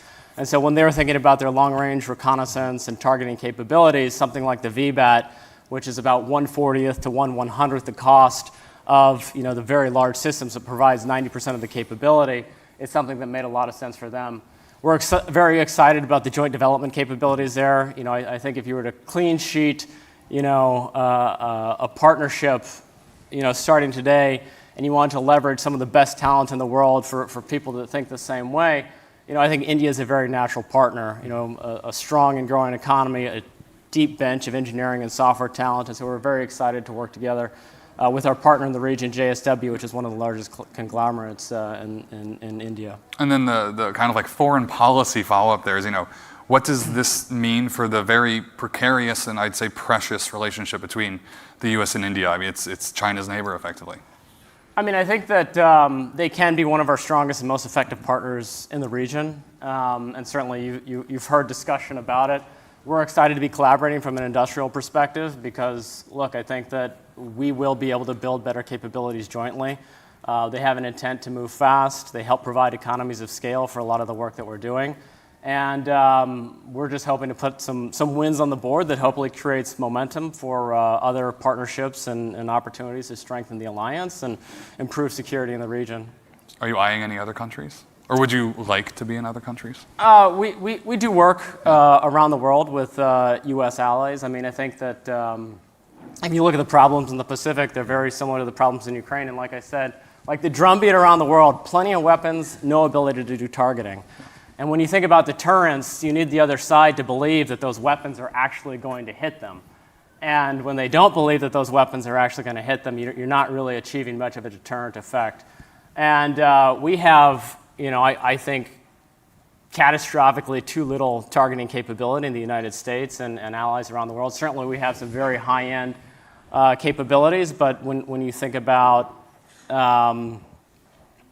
doing it at scale, it's a very hard problem. It's going to require a reimagination of the way that we do it. It's going to require many more aircraft, many more systems that are capable of operating in contested environments to provide the reconnaissance and targeting information that makes all of the munitions effective. Do you ever imagine SHIELD moving into the weapons and strike arena, or are you good with sticking with ISR? Look, I think we've done some really compelling work to integrate VBAT with weapon systems. One of the things that people don't appreciate, there's a lot of talk about intelligent affordable mass. Lockheed Martin famously makes a system called the HIMARS with rockets in it. And this thing flies almost 100 nautical miles at Mach 3.5, carries a 200-pound warhead. The larger versions carry a 1,000-pound warhead and can go a couple hundred miles. It costs $180,000. That's cheaper than a lot of the loitering munitions that are available on the market. And so, when we think about going back to the way that we look at the world and some of the fundamental problems, this is an insanely capable weapon system. It just needs to be able to target things to be effective. It needs to be augmented with something. And I think that's where there's a lot of opportunity. But of course, the AI pilot work that we do applies not just to VBATs, it applies to kind of a full spec, like tactical aircraft, like I think you saw in that video, jet drones, and also munitions. So there's a tremendous opportunity to make those things more effective, not just by providing targeting solutions, but by making them capable of their own terminal guidance, and that's something that we also do work on as well. So there's been a good bit of reporting about VBAT success in Ukraine. Like you said, just an insane amount of jamming and spoofing. The Wall Street Journal called it a rare victory in relation to what you guys are doing over there. Walk us through what you're seeing on those front lines, what you're hearing from those soldiers, and especially considering this explosion, no pun intended, of counter-drone weaponry. Yeah, look, I mean, what we're hearing is that nearly every system they try is ineffective. And there's a lot of disenchantment with some of the US weapon systems that have been delivered because they haven't been able to be effective in these electronically contested environments. The work that we did over there that I think they found so compelling was we did an end-to-end mission where we took off with no GPS. We conducted a 6-hour mission, or not we, I should say, the VBAT was in Ukrainian hands. In Ukrainian hands was capable of conducting this mission. And not only was it capable of navigating without GPS, it was able to provide targetable coordinates pretty deep into Russian territory. And so it's a very difficult and dynamic environment, and Shield AI's history has been focused on solving this problem pretty early. Started the company with my brother, who's a Navy SEAL, wanted to be a movie producer, which is why we have great highlight reels. Or sorry, movie director, I should say. Does he have a hand in those? Is he like? He does. He loves that stuff. Okay. So he's cutting he's doing transitions. He's doing everything. He's obsessed with it. But the first problem that we strove to solve was reducing risk in building clearance operations.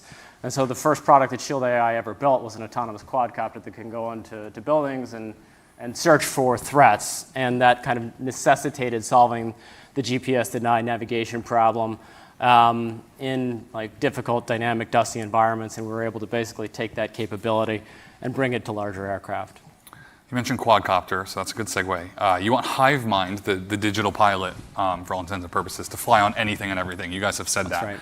right. That's involved quadcopters, F-16s, a Firejet, Yep. something else made by Kratos, I believe. What aircraft are next, and what does working with everyone actually look like in real life? I imagine it's not that as romantic as that sounds, right? Yeah.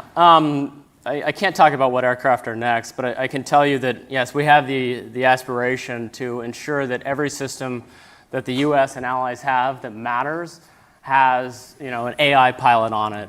The mission of Shield AI is to protect service members and civilians. The way that we accomplish that at scale is through deterrence. And so we sort of work backwards from the problem. How do you deter war? And I think the most powerful conventional deterrent of the next 50 years is going to be AI pilots. And so we spent the first 10 years focused on the mission of this mission, but doing it by striving to build the world's best AI pilot. And when we think about our next 10 years, what we're very excited to do is to enable every company, every ally to build the world's best AI pilot for their platforms and for their missions. And so we want to enable the industry, we want to enable the ecosystem to produce their own AI pilots, because I think that's the only way that we will build enough AI pilots and get them deployed fast enough that it will have a meaningful impact on global security. So your brother has said he could foresee a single person command and controlling 1 million drones. Was that hyperbole? And how, if not, I mean, how soon could that become reality? I think that's a good bit in the future. But it's possible. But I think it's possible. You can look at what's happening in China with their light shows, and I forgot what the numbers are, but it's staggering numbers of drones up in the air under the command and control, probably of nobody, because they just pushed a button, and it, stunning maneuver. And so I don't think it's hyperbole. I think that it's imminently achievable. There's just a lot of things that would have to be worked out to get there, and certainly what China is able to muster for their light shows, I think, is indicative of what they can probably also do on the defense side. I don't think there's too much money in light shows, and still they can get 50,000 drones up in the air. You mentioned Secretary Frank Kendall in the X-62A Vista. Yes. I think I got that right. What did you learn from that flight, that testing, or alternatively, what do you think that stunt proved to the world? I think that it showed that autonomy is much further along than people think, or we're giving it credit for a long time. And there's a lot happening below the waterline, a tremendous amount of progress, and a lot of it is less visible And I think what you're going to start to see are breakout moments where there's just been tremendous development, and all of a sudden people have these aha moments. And look, when we said that we were going to fly an F-16 in 2022, I don't think anybody believed us. And so I was just very glad to see the secretary put his trust in the AI, right? I mean, he's literally, with his life, trusting the test pilot, of course, who was also in there, and the AI pilot, to make sure that that everything went well. And so probably the biggest thing that I learned was just, it was good to see the commitment of the department from the senior-most level to say, hey, this is real, we need to get behind it, and I'm going to show that by getting in the airplane. So one last parting question here. When we met up a few days ago, you said you were on a fitness kick. You can definitely bench more than me. There's no doubt about that. But who can bench more, you or Brandon? Oh, man. And would he disagree with your answer? I can't believe you're making me say this. Go on. I'm nowhere close. No. Oh, okay. No, I know what I'm writing about tomorrow. He's my younger brother, and he's a Navy SEAL, so I like to think it's okay, but that's fair. It's still tough for me. We're going to have to leave the okay. I thought you might have a zinger. No, he's just stronger. Okay, fair. We're going to have to leave the conversation there. Ryan, thank you so much for your insights. Everyone, please make sure to go upstairs after the program. They have a booth up there. We have some more footage up there, and you can learn more about the company. But for now, stick with us for our next guest. And Ryan, thank you again. Thank you.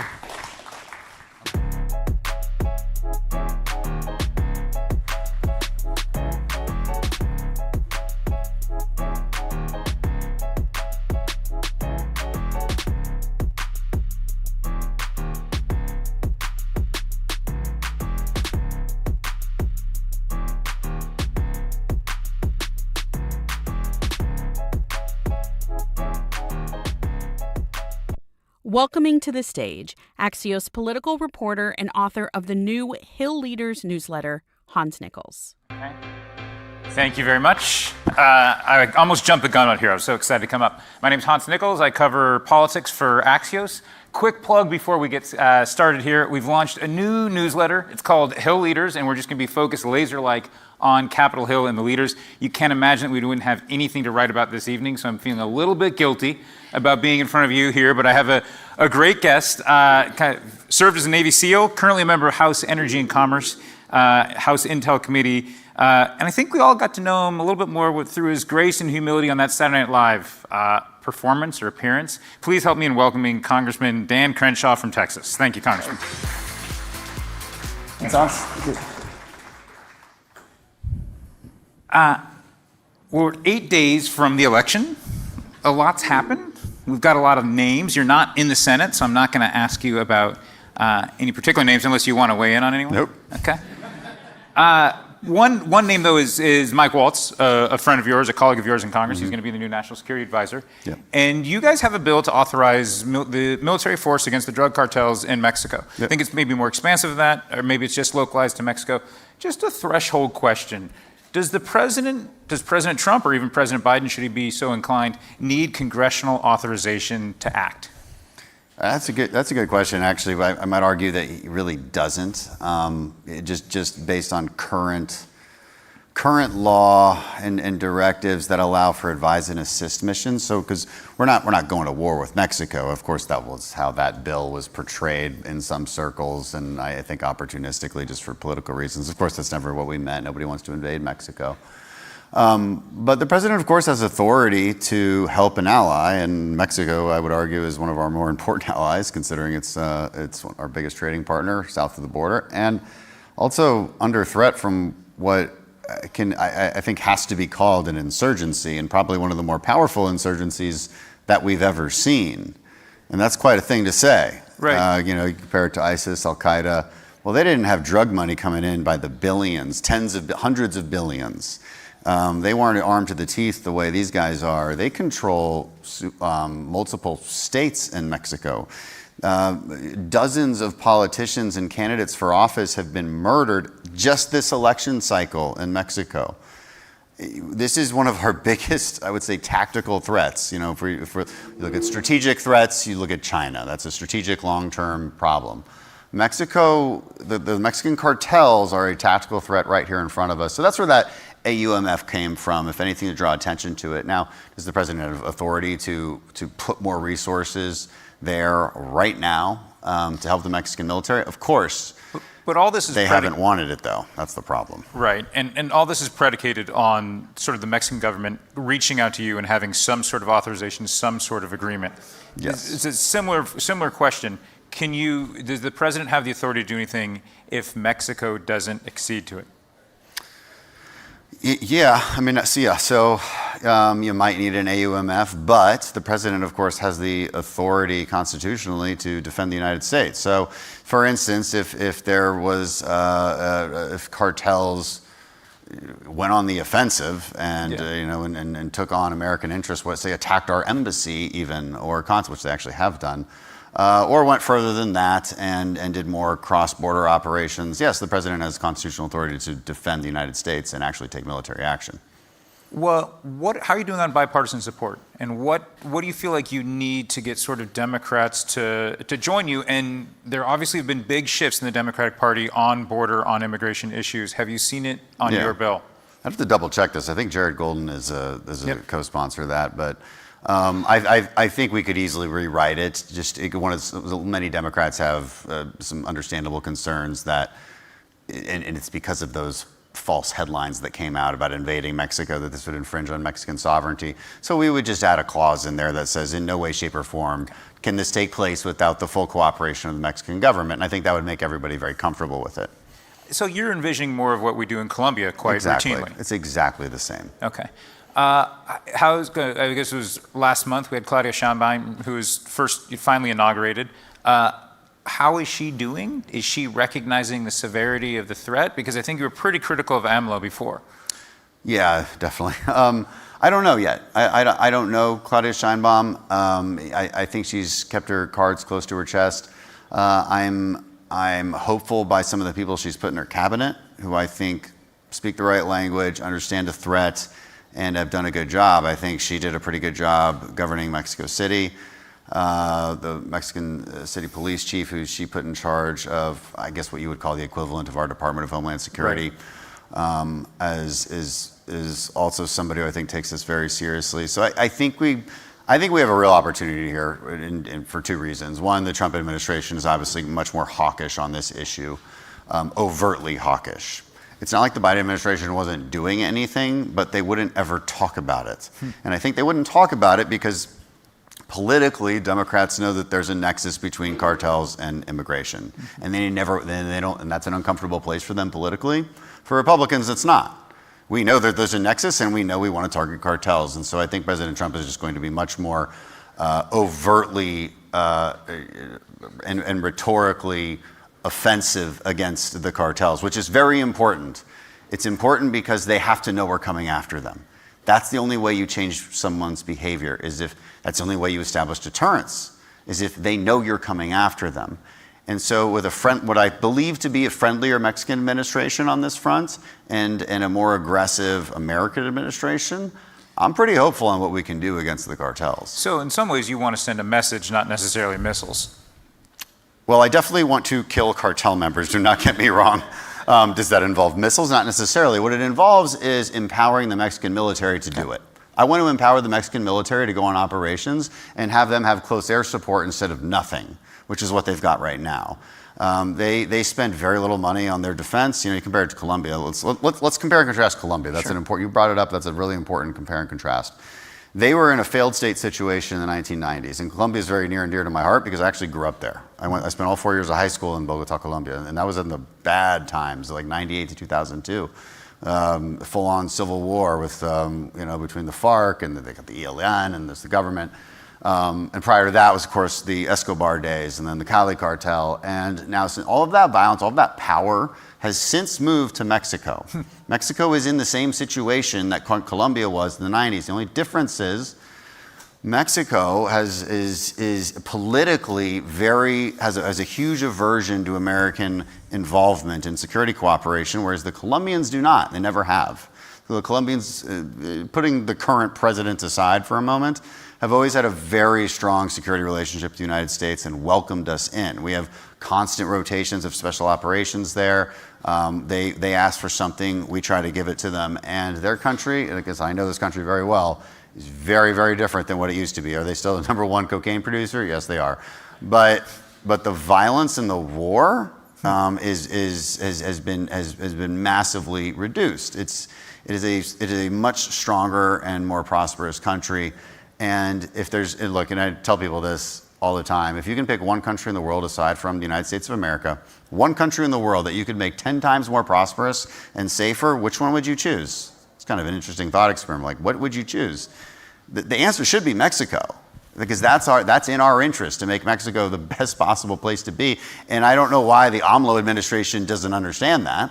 It's like they think we want to invade them. They think the gringos just want to control them. I'm like, no, I want you guys to be successful. We don't want your land. This isn't the 1800s. I know you still got a chip on your shoulder over 1848, but like, we got to move past that. We really have to move past that. And it's for the sake of Mexicans. I'm glad you made the nexus and the connection between immigration and the cartels. When you look at slowing down the tide, the stem of immigration, you're talking a lot about sort of changing asylum definitions. Walk me through the credible fear sort of process and where you think it's flawed right now. Well, it's just too easy. I mean, okay, so first of all, I guess we should back up. Let's say, so how do you fix the immigration system? First of all, you disincentivize it. You disincentivize what is casually referred to as catch and release. Catch and release simply means, hey, if you walk across the border, you get here, there's a really good chance you'll get a bus ticket or a plane ticket to wherever you want, which has been the case for the last few years. And of course, it creates a magnet, it creates an incentive to come through. Now, there's a variety of ways for you to take advantage of the system. One is asylum. Another is what Biden has done, is just basically mass paroling a bunch of immigrants. So they haven't even had to use the asylum loopholes. But you have to tighten up that claim. And so, a credible fear standard does have to rise so that somebody can say, look, right away, your information and the evidence that you're producing, it's not going to hold up in court. And we see that, by the way, especially with like Northern Triangle countries. We see like a 12% rate of acceptance of asylum. So what is that telling us? That's telling us that there's a lot of people coming who are just economic migrants, but the cartels the traffickers, the cartels, it's all the same people. They're coaching people, and look, this is what you have to say to at least pass that first test of credible fear, and then you'll get a court date 6 years from now, and basically you're let loose. We'll see if you'll show up or not. You mentioned the parolees that are here. The numbers are debated. So some say 11 million, some say 20 million, but the president-elect, President Trump, 47, is clearly talking about mass deportations. Mm-hmm. Is Texas ready for that? Well, I mean, the idea of mass deportation, last I checked, has like a 60% approval rating in the American public. So I think everybody's ready for it. But what does it mean in practice? Yeah. I mean, what it means in practice is honestly just going through a list that HSI already has. There's already a long, long list of tens of thousands of deportable, like migrants who are here illegally, who have deportation orders. Okay.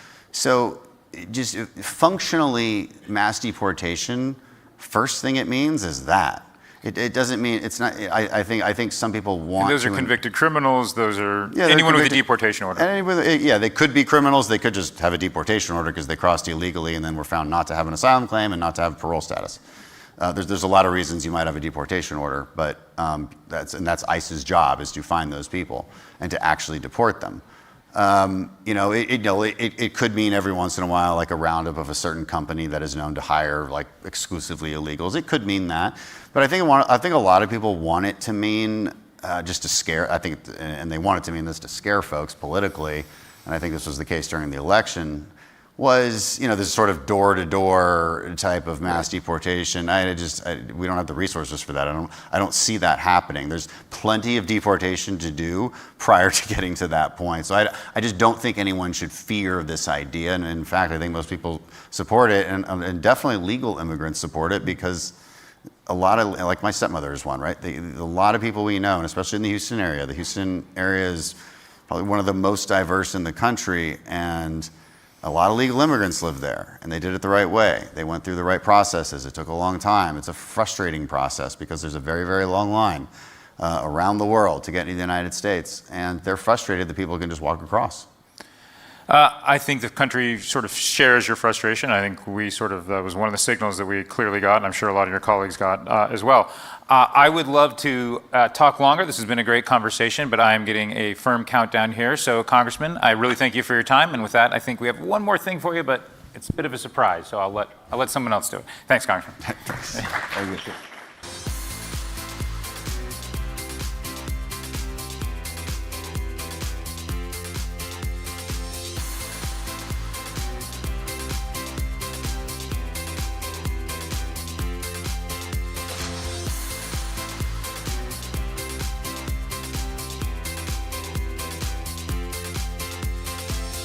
Welcoming back to the stage, Colin Demarest. All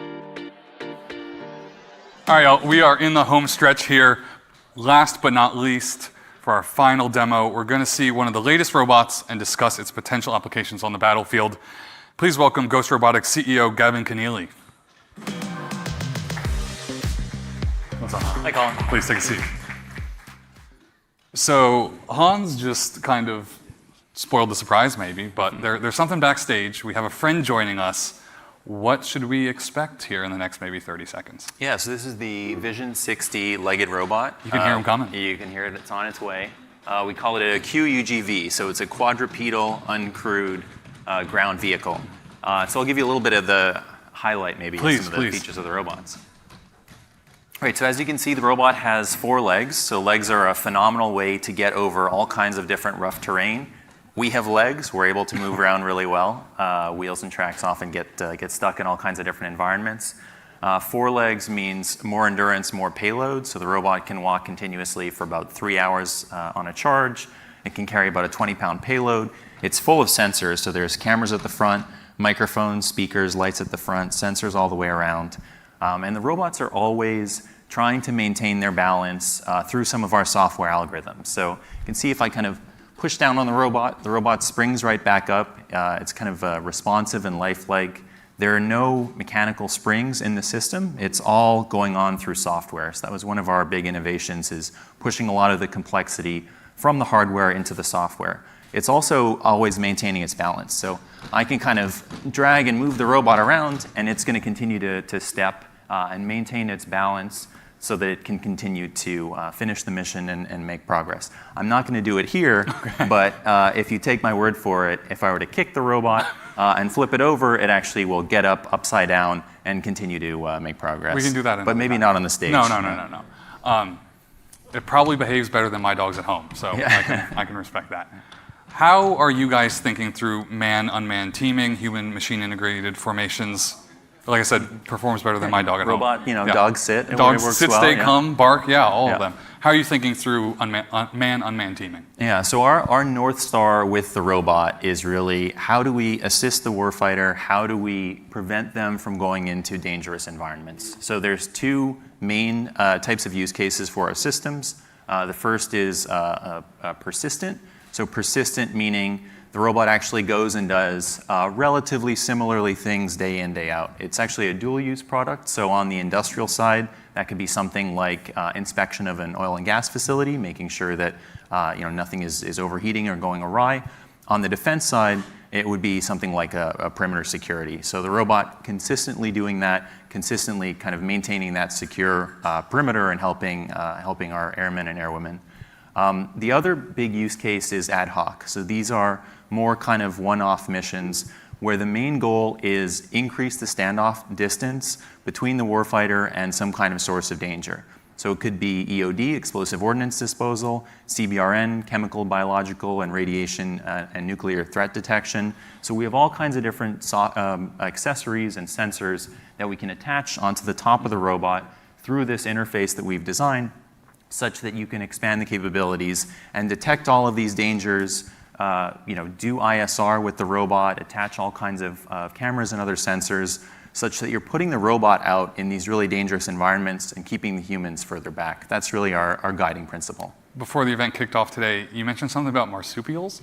How does that tie into a robot dog? Absolutely. So that's as we continue to scale up the abilities of the robots on their own, a question that we get asked all the time is, okay, how do we get these systems into theater? And one of the ways to do that is actually kind of this marsupial concept where you would have a larger vehicle and you would actually have robots deployed on the side of the vehicle. They're inside and they come out. And basically, you can do ISR and you can kind of extend the ability to do, for these vehicles to do missions by having legged robots. So one example is, you have something like a tank column, rough terrain. The tanks are able to really move around over rough terrain quite well in unstructured environments. But if you get into a bit more dense urban environment, there's all kinds of impediments to motion. Well, let's send up robots out ahead to do basically scouting missions. And you could, deploy the robots off the side of the vehicle, go out and do this scouting, gather a lot of information, and then just make better, more well-informed decisions. So one of my first days at Axios, Mike Allen sent me a photo on Slack, and it just said, what is this? And it was a photo of a Chinese robot dog. And I wrote about it. It's interesting, it's cool, it has security concerns. How are you thinking through competition with other countries, other militaries, and why would you say this vision is the standout? Yeah, amazing how that works. I've been interested in legged robots and doing research in this area for over 10 years, and it's really been the last few years that you've kind of seen all these companies pop up and with legged robots recently. The difference, I think, is really in the approach. So myself and my co-founder, Avik Dey, we had differentiated technology right from the beginning. I showed you kind of pushing the robot. It seems like it's compliant, moving a lot of the complexity from the hardware into the software. That's part of our PhD research. But then what we did is we started really iterating with customers. So our first customer was Navy Special Warfare, where they trained the Navy SEALs. And we went out, we had a really early prototype. My background as an engineer, you kind of have to swallow your pride when you're bringing a very early prototype out to do a demonstration and kind of integration event with Navy SEALs. They can be very harsh on things, and it wasn't really a finished product at that point in time. But by going through that and actually working with them to figure out, what are the real challenges? What does this system need to be? It's not designed by a bunch of engineers sitting in a room. It's designed by this really tight interactive loop with the customer. So that really set us apart, and that's why we're the class leader in terms of building a ruggedized platform. So the robot is fully sealed to IP67. That means that you could actually submerge the robot in 1 meter of water for 30 minutes. You could take it out and it would keep going. We designed in a class-leading endurance that I talked about, 3 hours continuous walk time. Another feature as well, we made the robot field repairable. That's not something that you would think about just a bunch of engineers trying to build a robot. You wouldn't make it modular and think about that field if a leg falls off, can you just pop one back on? Exactly, yeah. Okay. So there's 4 bolts and there's a connector. So very simple tools. In a field environment, I can swap legs in under 5 minutes. It's very simplified. And so it's these kind of working directly with the customer, we were able to have these insights that I think set apart our product from our competitors. And so vision was used at the Air Force's ABMS trials, I know that, but where else and what have you learned from those other events? Yeah, so we've been scaling up quite a bit with the U.S. Air Force. We were deployed at many different bases concurrently, doing, as I mentioned, that basically base security. So at the front and back of the robot, we have GPS sensors. Our team put a lot of effort into basically having the robot do perimeter security autonomously. So the robots would get out of what we call the doghouse, walk around the perimeter. He's woken up. And the sensors would all be on and monitoring. So there's cameras at the front, there's microphones, and with those sensors, we're able to, and the computer that's inside the robot, we're able to detect, are there any sources of danger? Are there people where there shouldn't be people? Are there the sounds of broken glass or yelling or anything like that? And basically establish that secure perimeter. So that's been very helpful to inform, how do we turn this from a product into something that's a solution that's really solving very difficult problems in real world environments. Last question of the night goes to you. Have you ever worked with real animals? Yes, I have. So when I was a teenager in Ireland, I think I was 13 or 14, spent the summer there with some of my relatives on my dad's side, and I was very interested in animals. My uncle was a vet, and so I actually assisted him when he was a veterinarian doing surgeries on small animals, dogs and cats, and I have no idea why this was all allowed to happen. I think only in Ireland. Here's a kid. Oh, he's going to come help with your dog spay. Bring your son. Fine. Bring your son to work day. Yeah. So I, very much kind of life-shaping experience. I did not want to be a veterinarian. That wasn't the conclusion, but I've always been fascinated by animals and technology, and that's exactly what we have here. Well, Gavin, thank you for your time and showing us man's new best friend. To our audience, thank you for being here. Thanks for sitting through all this and sticking with us. Please grab a refreshment, stick around and network, come grill me with your tough questions, meet the team. We'd love to say what's up. And make sure to hit the petting zoo upstairs. That is a hell of a petting zoo up there. So thank you again, guys. Thank you.